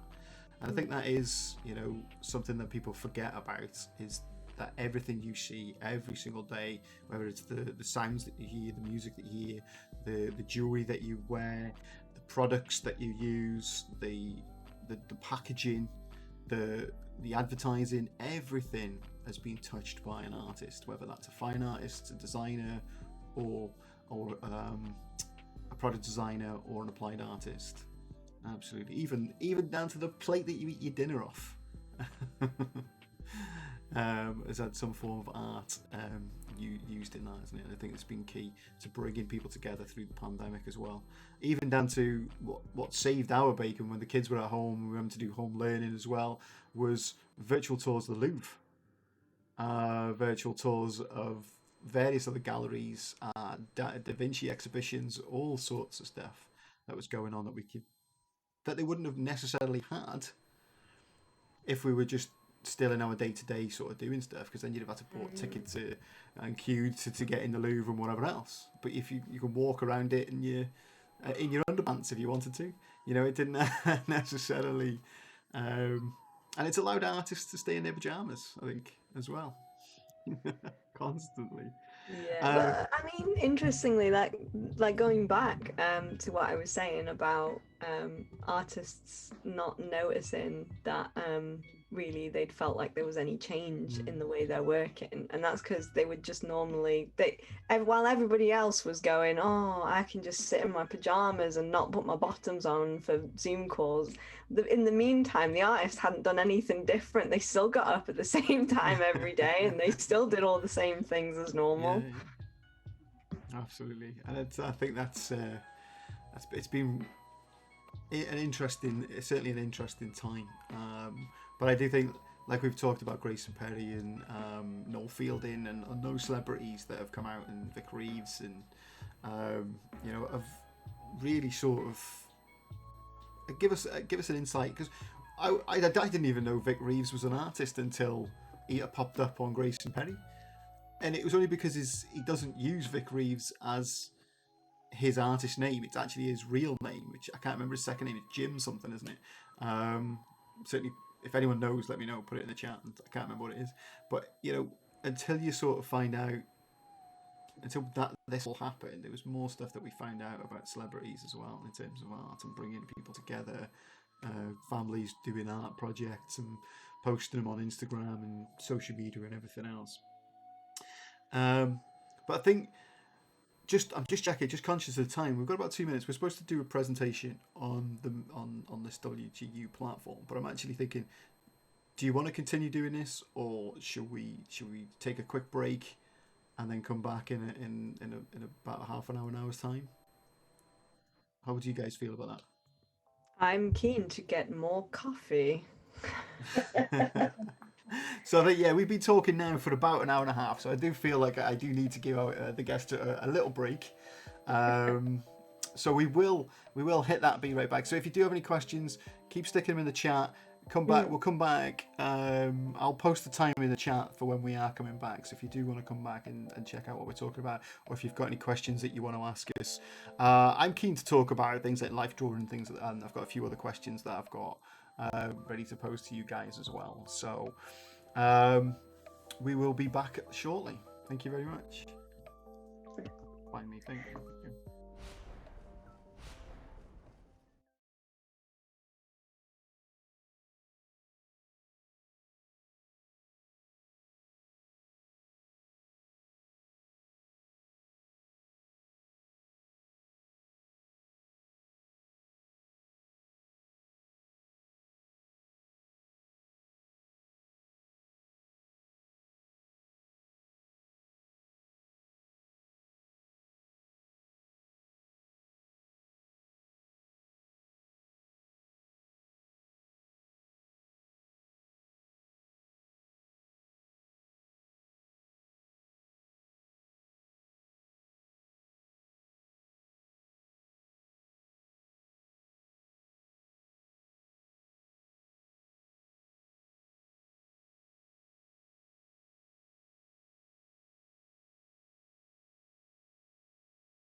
Okay, so after that short break, we are back and talking to Adele, Ali, and Keris, now in a different order because we are using Zoom, and we turned our cameras off while they went and refilled their coffees and teas and whatever else. So, but I think the most important question is, in the UK, we have this thing where everyone likes a cup of tea. I mean, but we've also got coffee. I would say that I'm predominantly a coffee drinker. So the argument is, and let's throw the cat amongst the pigeons, which is better, tea or coffee? Tea. It's 1-1 so far. So Adele, where would you go? Coffee? I go coffee, and Yeah. I was an avid tea drinker, And and switched. I switched to coffee and became a happy addict, shall we say? Ali, which I one? mean, Equal. equal. Okay. On the fence there. I do think though. So I think if that is the case, then coffee outwins by half a volt. I was going to say, we went. I've been to China, where they're definitely more tea central, and it's quite nice to have such a crazy range because they have so many different types of teas. And I've been in. There's lots of little like small shops where you can go in, and there's like all these really interesting sort of containers with things that look like mint that are all wrapped up, things that literally look like they've gathered a handful of dried flowers from the back garden, and then obviously I don't know if you've seen them, those tea bricks, and they're like solid discs. I don't think all of them are discs, some of them are more brick shaped, but they're all like super compressed and you break it off, and it's really fascinating. And my god, I missed coffee so much when I was there. So we should ask the question: why were you in China? I know the answer to this, but yeah. I know you do, yeah. So the university has quite a few different what's the word? Partnerships. Partnerships. Yeah. Quite a few different partnerships with different universities globally, and in China we have a few. One in particular I've been quite a few times, and it's a really fantastic experience because I mean, for myself as a teacher, I like seeing the differences in sort of teaching practices, and also the kinds of student are going to be culturally sort of different. So when I'm talking to them about something, and then I'm able to see the difference between how they respond to it in China and then how they respond to it sort of, back in Wales. It's really fantastic. And we've had students from there that then come over here. And so there's one, as you would expect, there's a good opportunity for students to be able to travel around and do different programs, and sort of get the best out of the sort of wonderful cultural world that we live in. Of course, I know the pandemic has been a little bit has made things a little bit difficult. However, we've still been in contact with the university, and we're still delivering content to them. So thankfully, it's something that is still ongoing, and I don't see it sort of ending. It hasn't ended just because of the pandemic. Cultural influence is huge, isn't it, in the art world, in terms of I've just had a message through and it just dinged, so I hope that didn't come through the chat there and hurt everyone's ears. But yeah, cultural differences, I mean, and opportunities for students to learn from, going on international exhibitions or expeditions, not expeditions. We have had students who have exhibited internationally as well, and more recently we've talked to universities in Vietnam and things like that as well, in order to set up, once travel again is permitted, to then sort of get that experience of working globally. And again, another thing that I suppose for digital artists, it's always the world's always been an opportunity to work across the globe, working remotely and stuff. But I suppose for physical artists or traditional artists, that would be a little bit different. And obviously, sort of delivery services have been key throughout the pandemic to deliver canvases and whatever else to galleries and whatnot. How do you, Keris and Ali, how is that sort of, in terms of international opportunities for your students? Is that something that you encourage and do, or? Yeah, so we've had really close links with colleges in Finland and in Bulgaria, where within the applied arts specifically, where our students have gone to study over there, and it's just been a really amazing kind of experience for them, and it's really affected the work that they've produced, because they've really, being kind of in a completely different country and with different cultural references. People may not think that Finland or Bulgaria are that different, but there's a real different ethos to the design and the work that was produced. And one of our graduates it completely revolutionised the work that she was doing. And she's so successful. She's kind of selling her work absolutely everywhere. She's a ceramicist and kind of works everywhere. As part, after that, she got invited to go back to do an exhibition that was actually in Estonia, but it was kind of that kind of having those links with the people that she'd met in Finland. Were then doing a group show with some people from Estonia, and she was invited to take part. And it really opens up the possibilities for what our students and graduates can do. And we've got kind of members of staff that who kind of work at a college. So it's all being done online at the moment, but have also been offered residencies for a college in Hungary, an international ceramics event there. We kind of really kind of encourage our students to see what's out there in the world and embrace the opportunities that are available.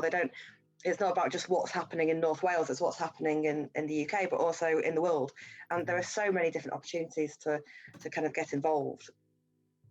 Yeah, absolutely. I mean, Ali, what's in terms of fine art, how is that sort of international opportunities, how does that affect your where you work and students? Yeah, well, I think in agreement with Del and Keris, if you've got those opportunities to travel, take them, because what you gain from that is tremendous. We've had students studying over in Poland for periods of time. We had one student recently who actually went in the second year and then went back again in his third year. This was pre-pandemic, because he enjoyed the experience so much. And the different teaching styles, as Adele was saying, and Keris, being in those different communities, because I think real life experience, especially not one where you go on holiday, but you actually spend more time a living experience in another place. It's so interesting what you do actually absorb and how it does really affect your outlook and what you make, and it is so important.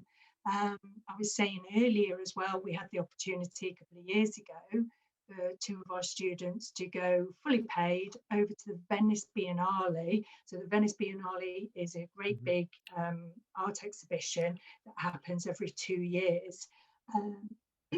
And they went to invigilate the work of the Welsh artist at the time, Siobhan Edwards. And they absolutely loved it. It was an amazing experience to be there with a professional artist in that space, in within a festival that it's absolutely massive. The Venice Biennale, I don't know if anybody has been, but it is incredible with all these artists making current work, and then you've got within that it's artists from around the world who are exhibiting there. So again, it's that bringing the different cultures together and seeing the different kinds of work that is being made. And then that allows, that real life experience, allows those students to really experience the pieces of work in the physical, which is so important with a lot of artworks. And then, how that informs and feeds their own practice is really exciting to see. So It's I mean, that's an absolutely amazing experience. Yeah. I mean, that's money can't buy experience, isn't it? It's kind of Yeah. going there and seeing those events and things like that. Because I mean, just organising trips and things like that for our students to the off festival in Barcelona and you know, events that go off in Comic Cons that go off in the UK, over in Holland and places like that, and the VFX festivals or conferences that go on in Amsterdam and stuff. Absolutely. I mean, and I think we've also got a lot of students who come to us that I think help with our cultural diversity too. I mean, we've got students from Denmark, from Germany, China, Spain, France, Poland, Ukraine. Literally, I mean, I don't think there's ever been. Well, there's probably a country out there that we haven't had students from, but over the years of being in art school for the last 100 so years, we've probably covered quite a lot of countries. And I think that really, I mean, that's something that we all, I feel like we all encourage, is that cultural diversity as well. Because that's one question I got asked by a student I was interviewing for one of the programs, is how diverse is the university? And I would say that that's something that we are, extremely diverse. I mean, we've been rated the most inclusive university in the country, not just of Wales in the UK, because we do sort of look at alternative assessments for our students. So it's not just about sort of writing dissertations and whatever else. It's more about what fits for you and how do we assess that individual. I mean, Adele, you mentioned when we were on the break about catering for learning differences throughout the pandemic. Is there anything you want to do sort of elaborate on that? Well, Glyndor are very proud of the fact that they are very very inclusive, which is really important. I think that there are a lot of reasons why people might feel like they can't go to university, because of learning differences and things like that. In terms of within sort of our courses, and I'm sure that Ali, Keris, and Steve, you've also got instances that you can talk about.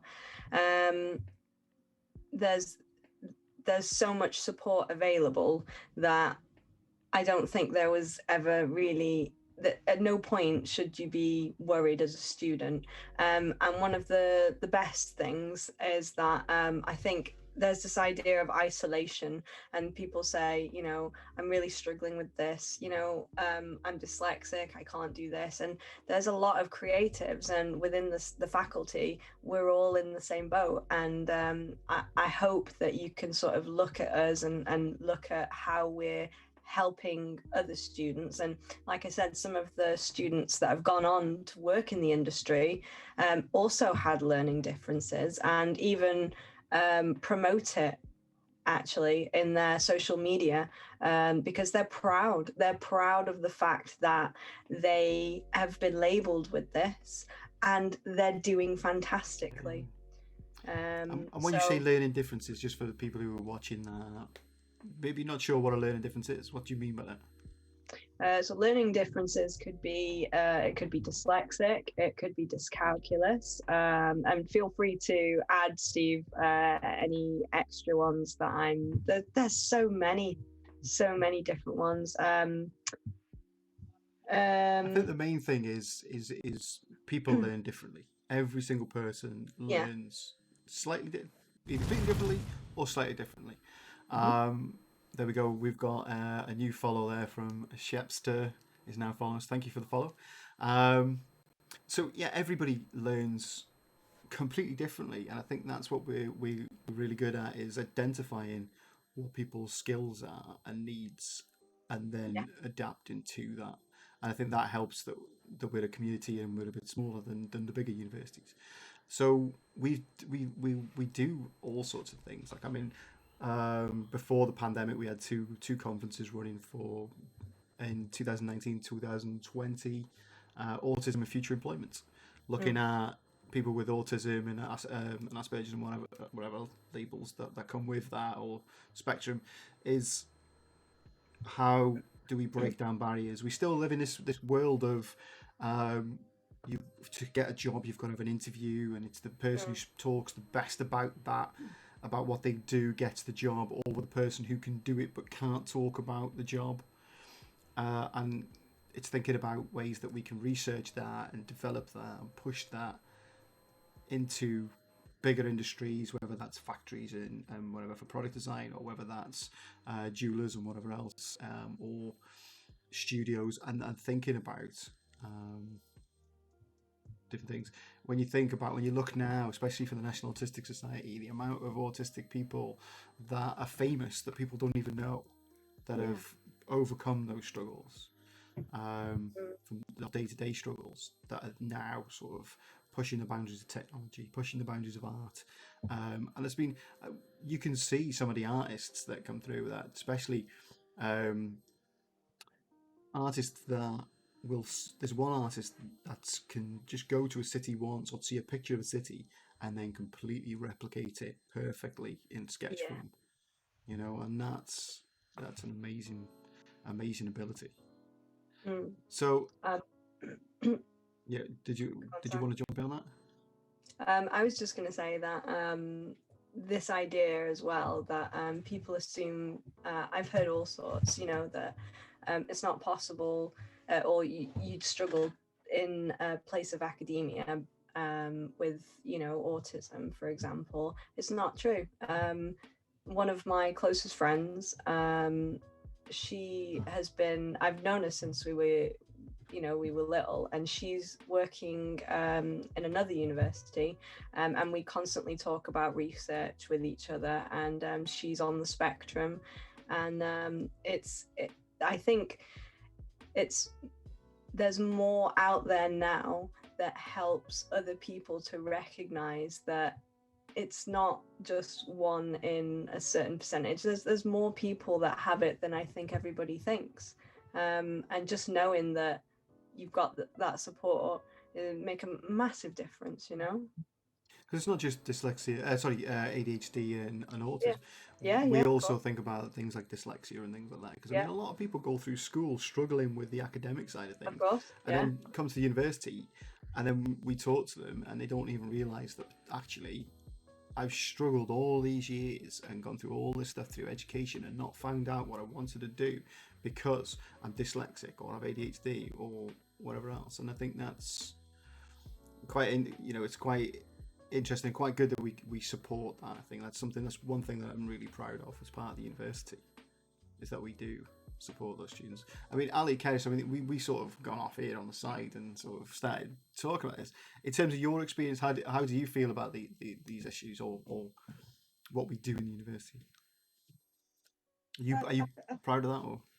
Yeah, and I think that Adele's kind of talked really well about how the university supports, but we also have, it's really common for art students, I think, to be dyslexic. I think it's part of kind of creativity, and so we have kind of alternative ways of submitting things like dissertations, so it doesn't have to be a written kind of essay. There are different ways of doing it, which some of our students who aren't dyslexic but kind of think, wow, I'd really like to do it that way, and so we're quite flexible, and we've written into the programs all these ways to kind of offer that choice as to how do you kind of show that you've kind of researched and investigated subjects, and it could be through a very practical way, and kind of like, so I've got a student who for their dissertation this year researched into a Roman kind of signet ring, and looked into exactly how was it originally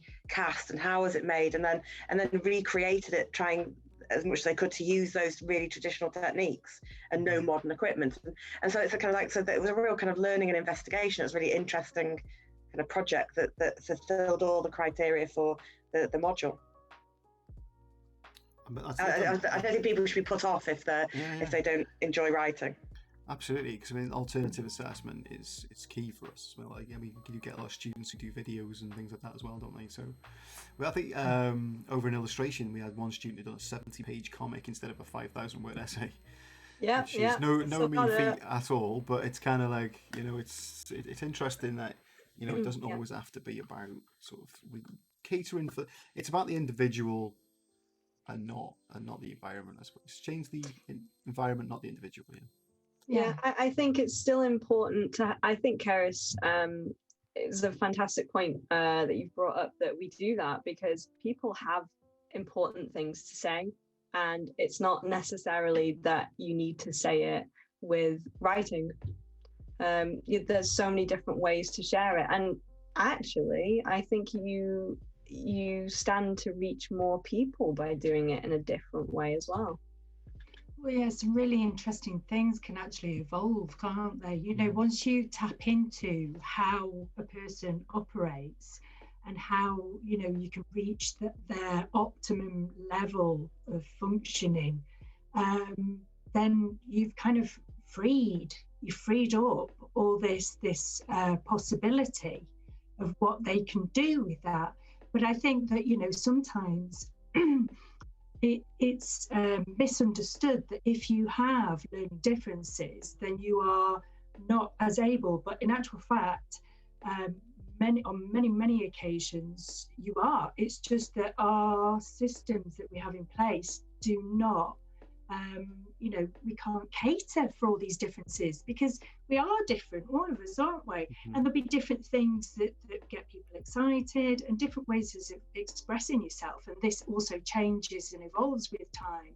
So, yeah, I mean, we've had people who've done audio recordings in place of written work and such like. So there is very much, you know, as Steve and Adele and Keris are saying, we do very much look to find alternative ways of being able to help students, you know, express and show exactly where they're at and how they're doing, and how to get that across, and how to ensure that obviously fits within the world of education and the modules and things. But again, you know, being creative individuals, we have so many different possibilities of how we can, you know, communicate our subject and what we're researching, what we're learning, and what we're, you know, what we're about, which is fantastic. And implementing sock puppets as well, in order to get people to talk about research. Yes, well, I have with my foundation year for a couple of years now. You know, you mentioned the word research and contextual studies, and sometimes people can be a little bit fearful initially in the early stages. So yeah, so we'll utilise other approaches such as sock puppets to enable an initiation into the world of you know, research. Confidence building. Absolutely, because that's key. I think if you've got a passion, and then you can develop your confidence, and you're given a toolkit, there'll be nothing that holds you back. Yeah, absolutely. I'm going to jump into the chat. We have got a chat message come through on the chat. There's a couple of questions in this, so we'll start with the first question. So this is from Shepster. So hello there. What do you look for / prize most highly in an arts student? Who wants to take that question? Do you want me to start? Yeah. So it's, for me, it's creative risk taking. Yeah. It's that kind of not being afraid to take risks and try something.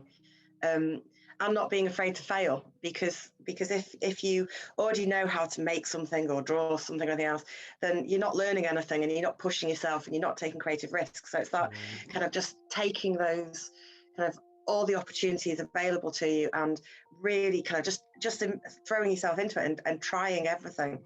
I think that's what I really look for in my kind of applicants and my students, is that kind of take those risks, because you never know it. You may just come up with something unbelievably amazing from taking those risks, and there's no fun in doing something you already know how to do. Absolutely, but you don't learn from it. I mean, for me, it's passion, commitment, and it's always that if you put 110% in, you're going to get it back out.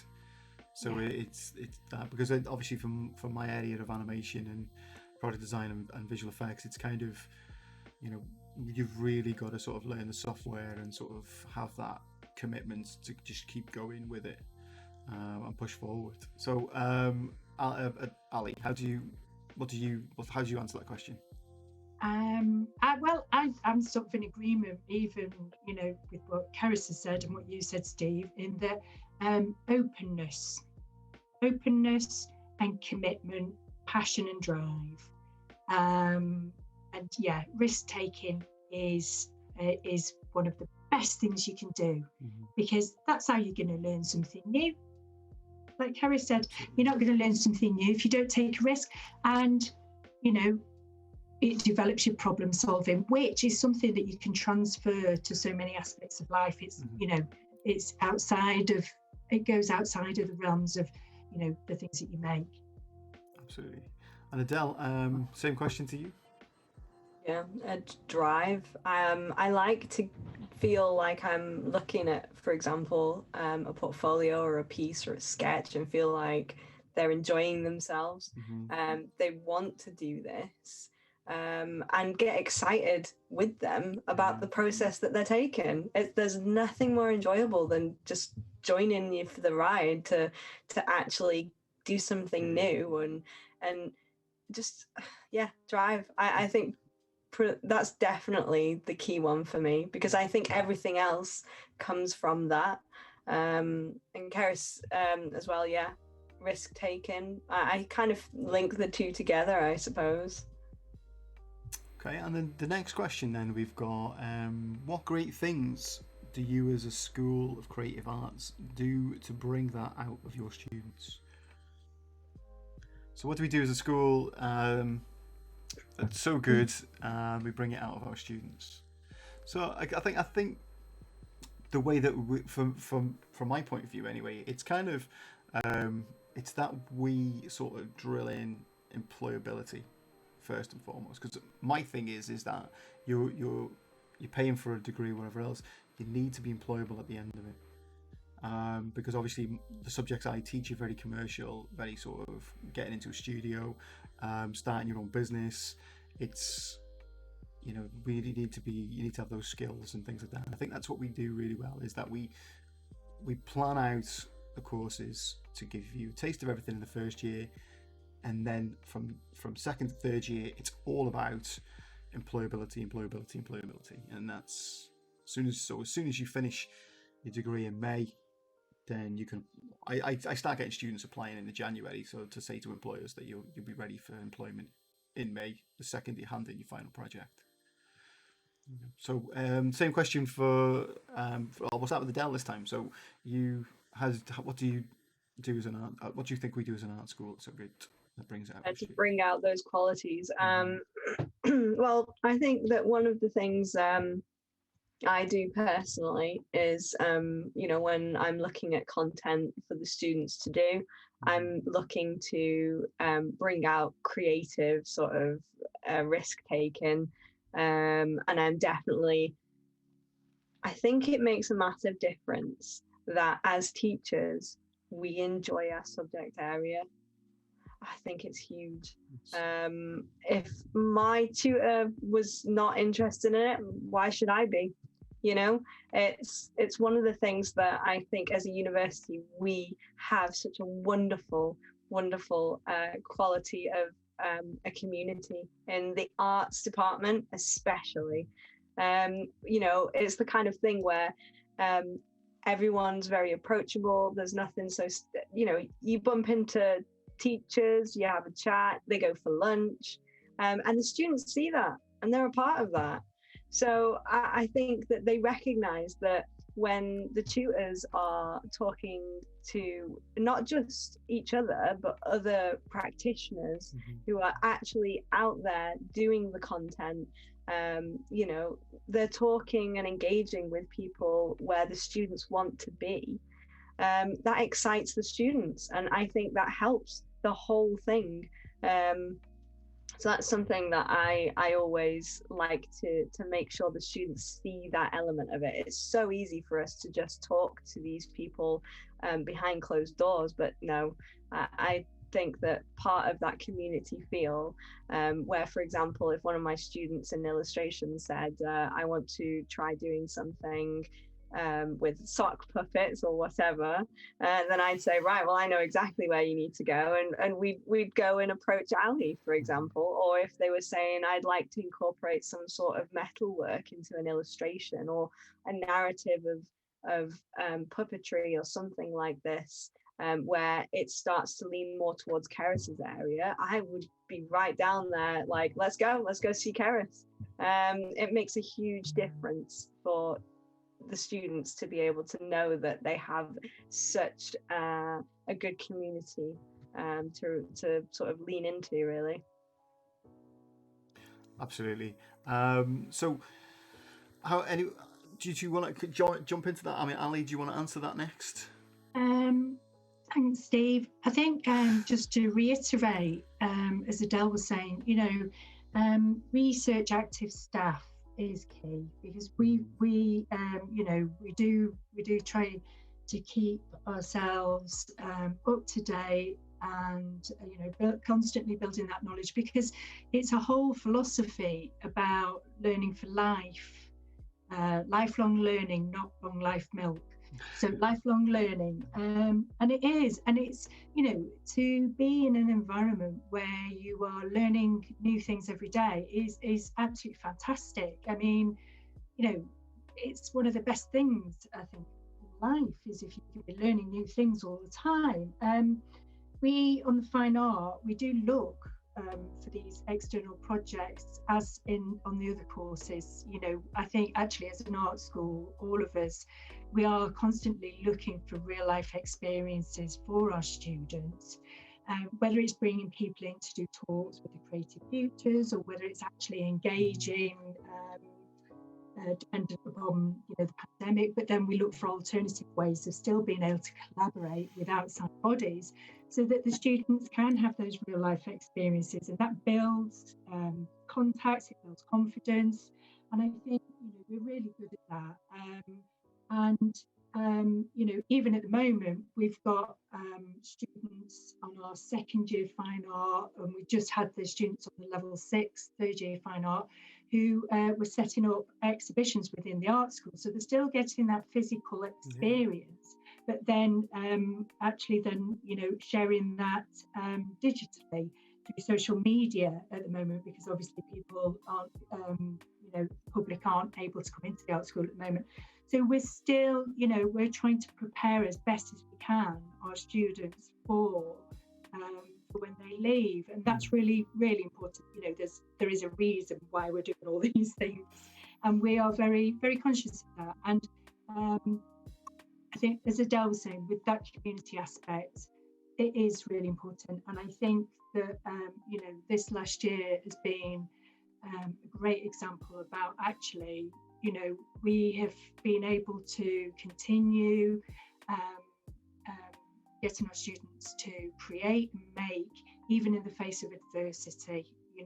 There's so many times, I suppose, during this last year with how everything has been, and all the different restrictions and the changes, how that could really have a negative impact on the students and our community. But we as a team are very strong, and we have really pulled together so that our students are still having a great experience.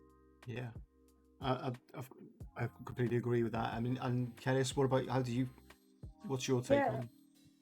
I mean, I kind of agree with everything that's been said so far, but can I go back to that real kind of how do we encourage the creative risk taking? Is so we to put our students kind of we encourage and push them to go out of their comfort zone. So, for example, my second years at the moment, the ceramic specialists are doing this huge ceramic seating, which they could take inspiration from anything, and we've actually got to the point where we're slightly concerned about how we're going to lift it into the huge kilns, because they're so big. But you can see on Instagram what the progress the students do. But so some of the students kind of naturally want to make really small ceramic pieces, and we go, look, you can take the chance. It is one, when you're out there being employed, or you're running your own practice, you don't get that chance to play and to take those chances and those risks and step outside your comfort zone. And my kind of jewels at the moment are doing huge big body sculptural pieces again. So some of them are very much want to do teeny tiny stone setting, and they have done that, and they will quite possibly go back to that in their final year. But at the moment they're kind of using all these different materials to make these huge big wearable sculptural catwalk pieces, and just kind of having fun with it. I think it's like it's kind of challenging students to really kind of embrace the opportunities that we have. And again, with the people having to adapt over the pandemic, we've been so lucky that we're in Wales, and therefore we've been able to keep the university and the workshops open for students all the way through. But I know kind of colleagues who work in some of the English institutions who they've not been allowed to because of the government kind of rules. So we're so fortunate that we've been able to do this all the way through. Yeah, absolutely. It's kind of, we've got different rules, and we just for those who are sort of not from the area, we have our own government in Wales, and they sort of give us different guidelines to the central government over in Westminster. You've not been allowed to go to the pub, but you can certainly use the workshops, which is I think a better use of your time anyway. So we've got some more questions coming in from Shepster. It sounds great in that there is a chance to cross over. In that there is a chance to cross over other fields at the same time to develop your particular specialism. But do you offer skills workshops to enable cross fertilization? There we go. Oh. So yeah. Do you want me to? So we do. It's one of the really amazing things about our art school is the fact that because we're on one site that's art students, and it means because we can then move between the different areas really easily. So we have sort of illustration students and graphic students coming to applied arts because they want to use the materials. Obviously there's a much closer kind of link, I guess, between fine art and applied arts because it's quite similar materials that we're using. And so we've always had that kind of, yes, come and we'll show you how to make stuff. But the way that we've been supplementing our teaching in the past 12 months with kind of recorded content and kind of how-to videos and everything else means that it's opened it up even more so than ever before. So whether that's kind of software tutorials that the staff have done, or physically how to use different materials or techniques within the 3D making side of it. So and they're available for students to watch and kind of revisit and kind of get those skills, and then come into the specialist areas to kind of practice them. Okay, that sounds all. Yeah, I mean, that sounds really amazing that the students can come cross over and stuff, and getting the how-to videos that they can use this sort of asynchronous learning as well, so they can learn whenever they want. I mean, one thing that we've started looking at in product design recently, they've just spent about £50,000 on large bed 3D printers and 3D printing equipment, and there's a plan to put together a huge sort of make space come sort of 3D printing lab that's going to be completely cross disciplines, cross faculty, that students can use from applied arts, from fine art, from illustration to animation, and I think that's going to really sort of open up more interdisciplinary stuff. So Ali, same question to you. Opportunities for cross fertilization. Yeah, well, as I've said previously with the foundation year, straight away, if you begin, if you enter your course via the foundation year, this is a year where you will move through the different disciplines. So you'll have an experience in illustration, animation, applied art, photography and film, graphic design, fine art. And so you'll spend a certain amount of time in each of those areas and meet the staff, and you'll have an experience within those areas, working in those ways, thinking about those kind of concepts, the approaches, the techniques that they use, the materials that are used, and then also, we have times where we then put together a group and we sort of bring this all together. So throughout that foundation experience, you will sort of weave in and out of different disciplines, and then you can sort of specialise more so in the second semester on your chosen discipline. But we've got students who are undecided even now, who are actually sort of straddling more than one discipline while they're still trying to think about where they feel they're best suited. So that is a really fantastic way to access. We also have the contextual studies lectures for foundation year, where members of staff from the different disciplines will come in and talk about something relating to that discipline. It might be their own practice, it might be a certain area within their discipline that they share, and those are fantastic. So, the students really love those because they get to find out more about other areas that they hadn't even thought of. And so again, it's this broadening of information, of possibilities, and connection of ideas within different areas. And so that's really important. And then, when they move on to the first year of their degree, whatever discipline, we've got modules that are shared that have been mentioned earlier, like the visual communications, where everybody comes together and they get a shared experience, and also like the history and context and creative futures and such like. So again, there's these points at which there's sharing of knowledge across disciplines, but also students can meet other students in other disciplines, so that if they want to collaborate, they can do, which is fantastic. I do know that in the past, the photography and film course has collaborated with forensics, which has been really great, really interesting. So we create these opportunities, and if there's something specific that you would like to do, you only have to come and talk to one of us, and we'll start to find a way to make it happen. Because we've worked, we've had students from psychology and criminology and all sorts of approaches to do even walkthroughs, like a navigational thing as part of a PhD through Unreal Engine, where we can actually put together a scene and they can walk through for people to take directions. So I think that's key. Adele, cross-fertilization within illustration?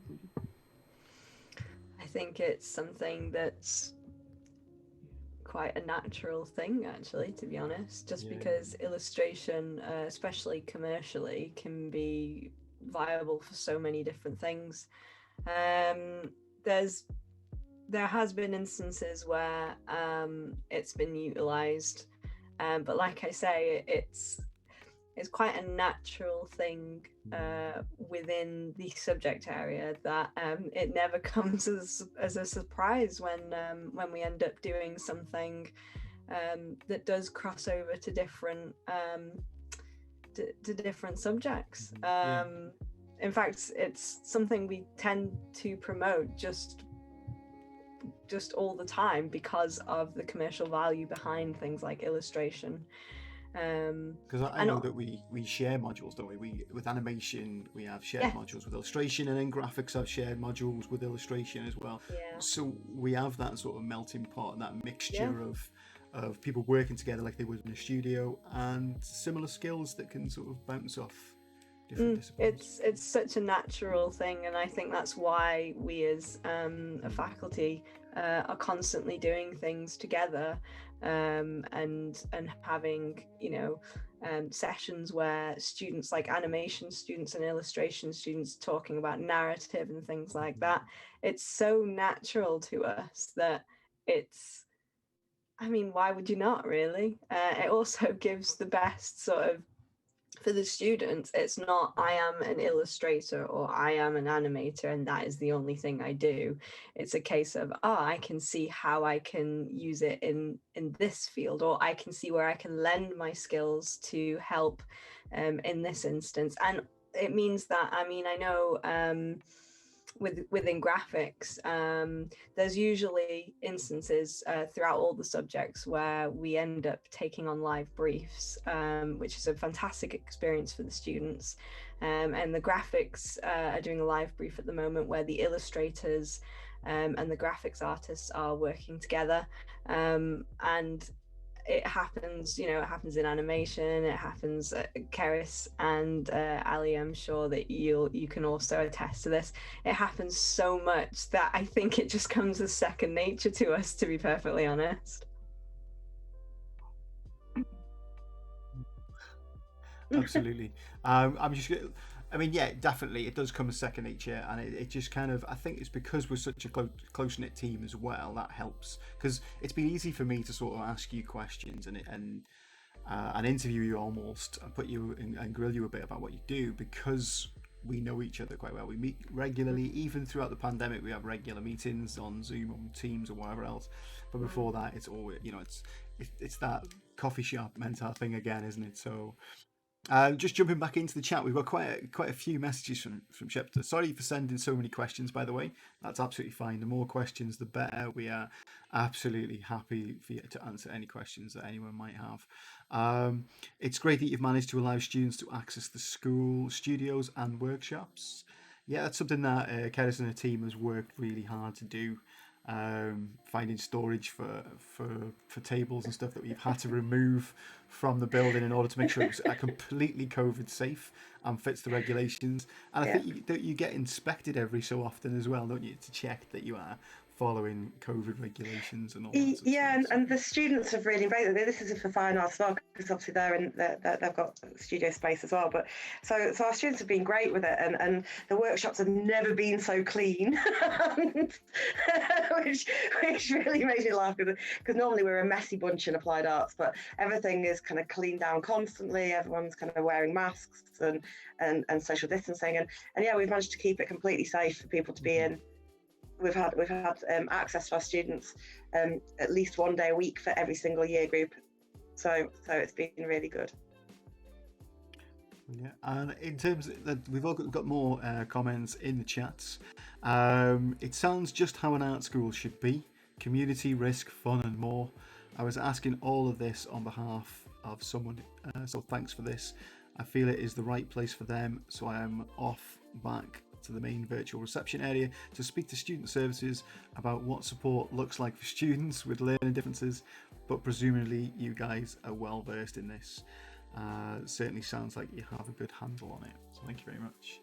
I think we've covered quite a lot of topics. I mean, at the moment we're talking art school study and the university. I mean, I think we should definitely talk. We've got a little bit more time. We've got I'd say about 13 minutes or so left. So let's talk a little bit more about art. One subject I wanted to talk about was life drawing.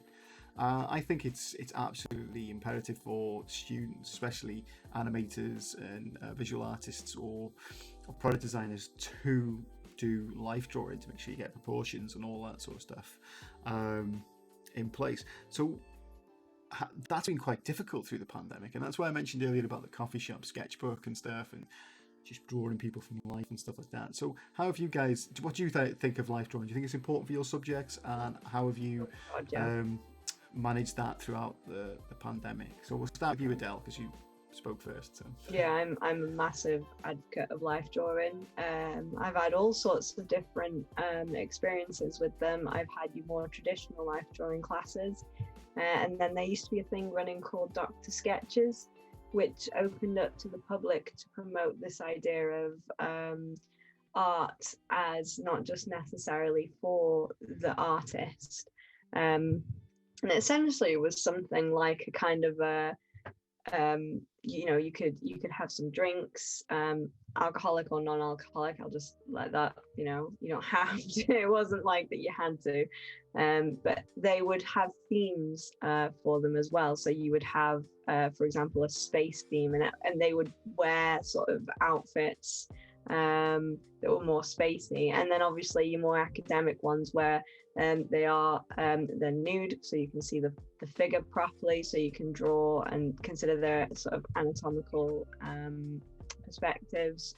And one of the things that I think students were worried about was missing out on life drawing, because it's not something that you can just get very easily.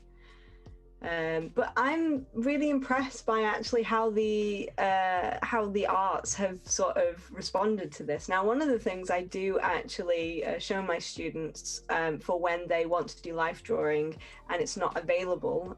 So, for example, out of class times when they would have allocated life drawing times, there's facilities online where you can have still photos and you can set timers.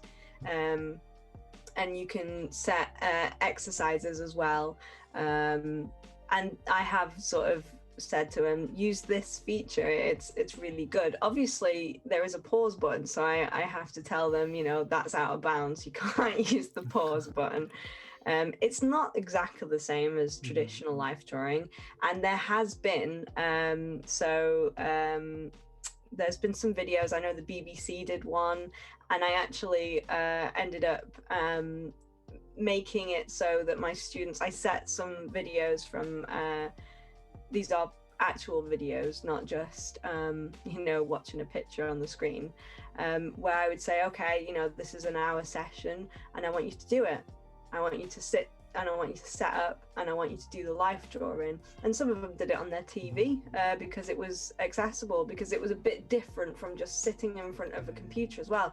So, for example, I know one of the students, they didn't want to be sat down, because if you're in the studio, you stand up to do your life drawing. That's probably why my legs are not as good as they used to be. I just sat down so much. But so they actually set it up. They didn't have an easel, you know, but they set it up as best as they could. And they had a board and they drew it like that. And they really enjoyed the experience, because yes, the pandemic made things a lot more difficult, but I think once you do life drawing and you recognize the value of it, especially for animation, it's not just about replicating what you see, it's about recognizing when the model moves the arm, you can see the joints. When you do life drawing, it's not just about replicating the surface, you're thinking about the, or certainly from animation, you have to think about what's underneath, the muscle structure, what's happening, and that helps you. For example, if you ask somebody who's drawn heads to draw a head, it'll be a really good head. If you ask somebody who's done life drawing to draw a person walking, they could draw that a lot better because they've had the experience of looking at the human figure. Yeah, absolutely. And Ali, in terms of fine art, how does life drawing fit in with you? So ordinarily we do have the opportunity to do life drawing, but as you know, Adele was saying, in the pandemic it's proven to be a little tricky. But one of the things we also do is that we have trainee teachers in, students who are training to be teachers, and we've even managed to get this still to work online.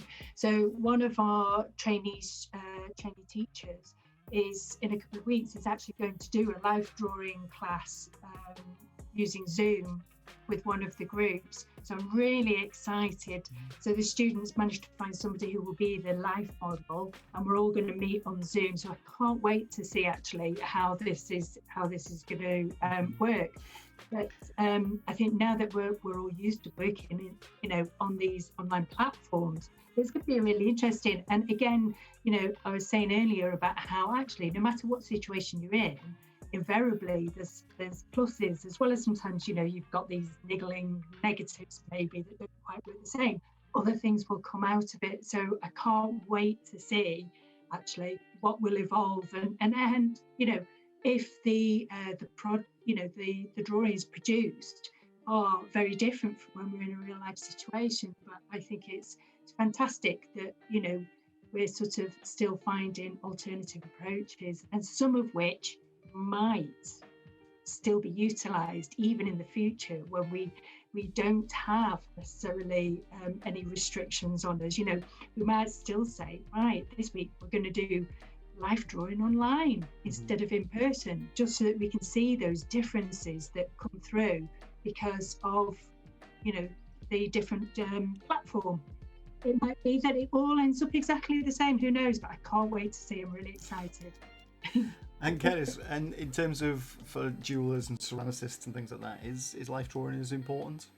Yeah, it is actually. I think people kind of assume that because we make stuff that life drawing is not important, but it's so important. And even if you're not doing figurative work or doing stuff for the body, the discipline of life drawing is so important for teaching you how to look and how to see, because it's not about kind of for us. It's not about having this really beautiful finished picture. It's about training yourself to kind of to draw what you're actually seeing as opposed to what you think you see. That's a really kind of common kind of thing that people think that this is how a face looks or this is how a hand looks rather than really looking at it. So life drawing is so important for I think all art students and creative students, rather than and applied artists tend to be a little bit reticent about drawing. Most applied artists are kind of like, I just want to make things, and they kind of compare themselves to illustrators and go, but I can't draw as well as that. It's like, well, yeah, but you're a maker, and it's about kind of learning how to look and how to express those ideas. And so our students, we always like, I always felt I've got no excuse not to life draw, because they can always draw themselves. And I don't mean necessarily naked, but it's like you can always do studies of yourself. You're always with yourself, aren't you? So whether that's kind of in a mirror or just like kind of drawing studies of your hand or your legs, or just kind of have that. You've always got that resource available to you. Yeah. Because I think life drawing means can also mean different things to different people. So when I say to students about life drawing, and then they instantly go, "Oh, I'm going to draw someone naked." No, it could be something like sitting in your window or whatever else and drawing people walking past. Like it could be sitting on a bus, drawing people in front of you. I had a student that we took a group of students to Paris years ago, and I just said to him, you should take a sketchbook and draw what you see. And he spent the majority of the time just riding the tube drawing people. We lost him at one point and found him on the top of Notre Dame Cathedral just sitting on a bench drawing people. So he really took it literally and completely filled the sketchbook for the entire time. We were only in Paris for like 3 days, and he completely filled the sketchbook. And that as well is what I would say was considered life drawing too. It's just like saying looking is learning to observe stuff, isn't it? Looking at things in a different way as well. So I think we're coming up. We've got about 3 minutes or so until we'll probably wrap this stream up. So the last question I've got for all of you. One of the questions I probably wrote down first was favorite artist or influence for you. Keris, we'll start with you first. So give us a favorite artist and a big influence that's had on your life or career. It's really difficult, this, because I kind of change my favorite artists all the time.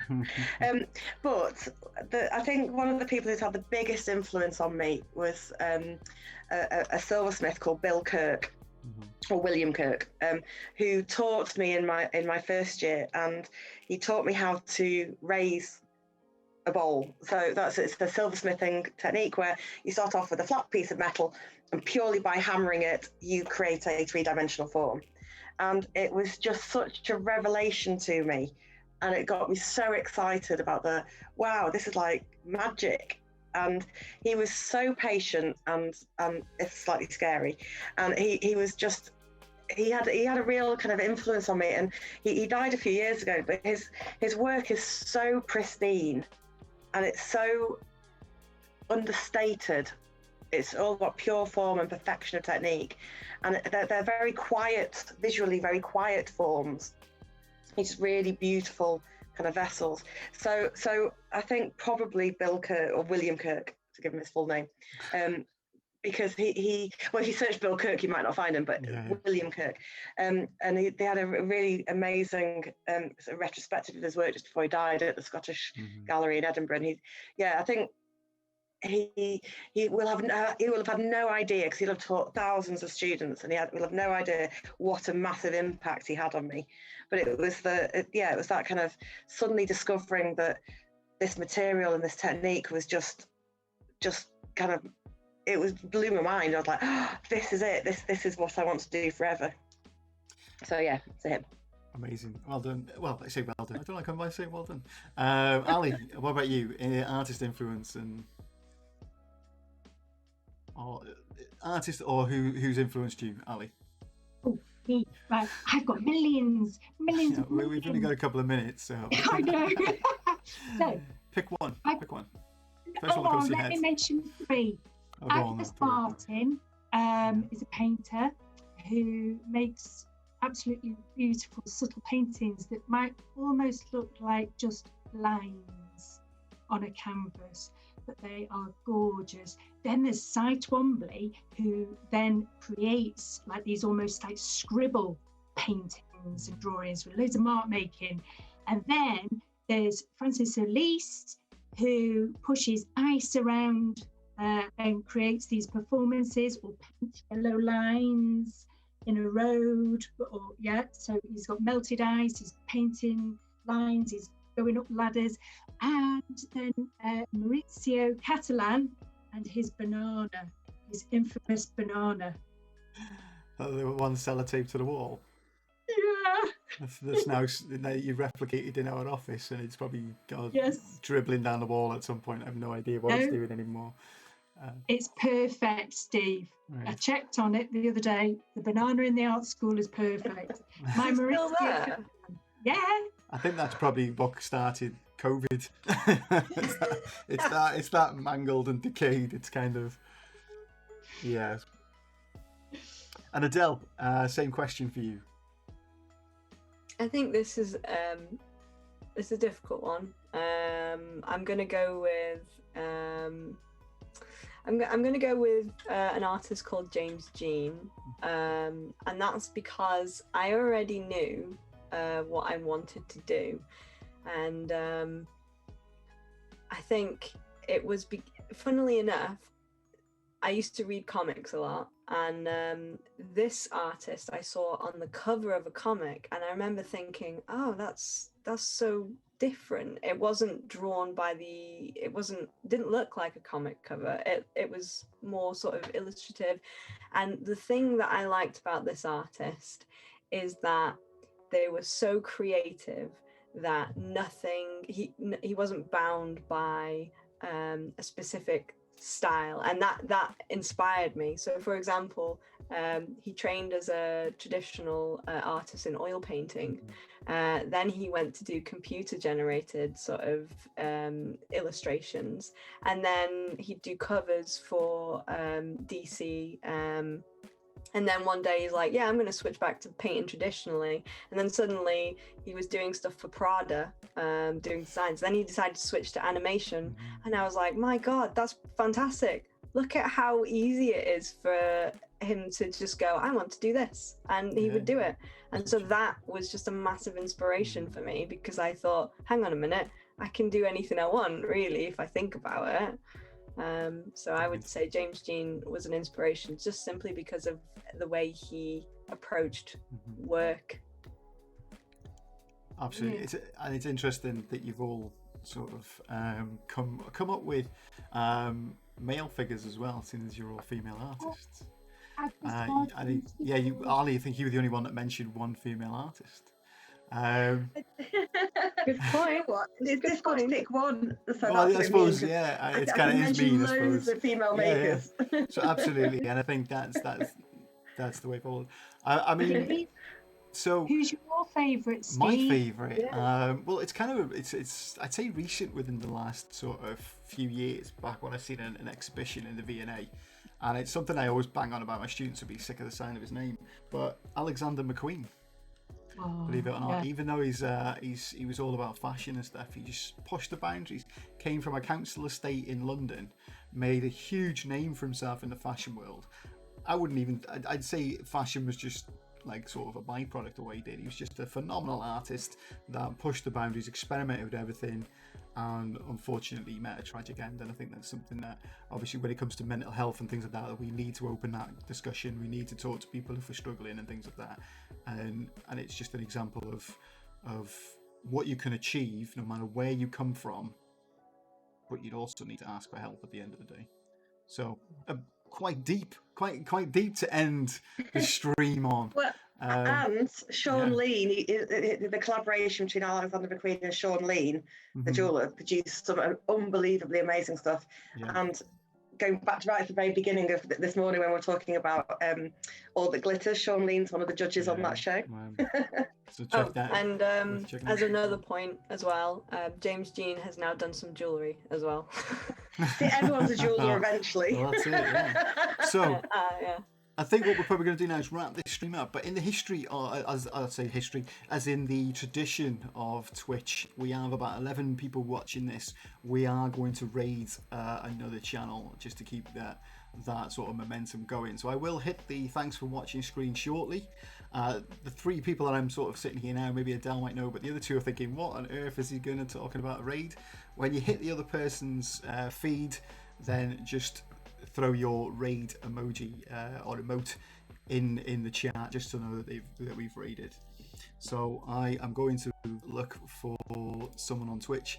There's an artist that we follow called Janitor, and she is currently doing speed drawings of just currently speed drawings, and she's also got a dog cam, which you can't go wrong. So let's just sort this out and then we will disappear. So thank you everyone for joining us today. Thank you to my guests, Adele, Ali and Paris.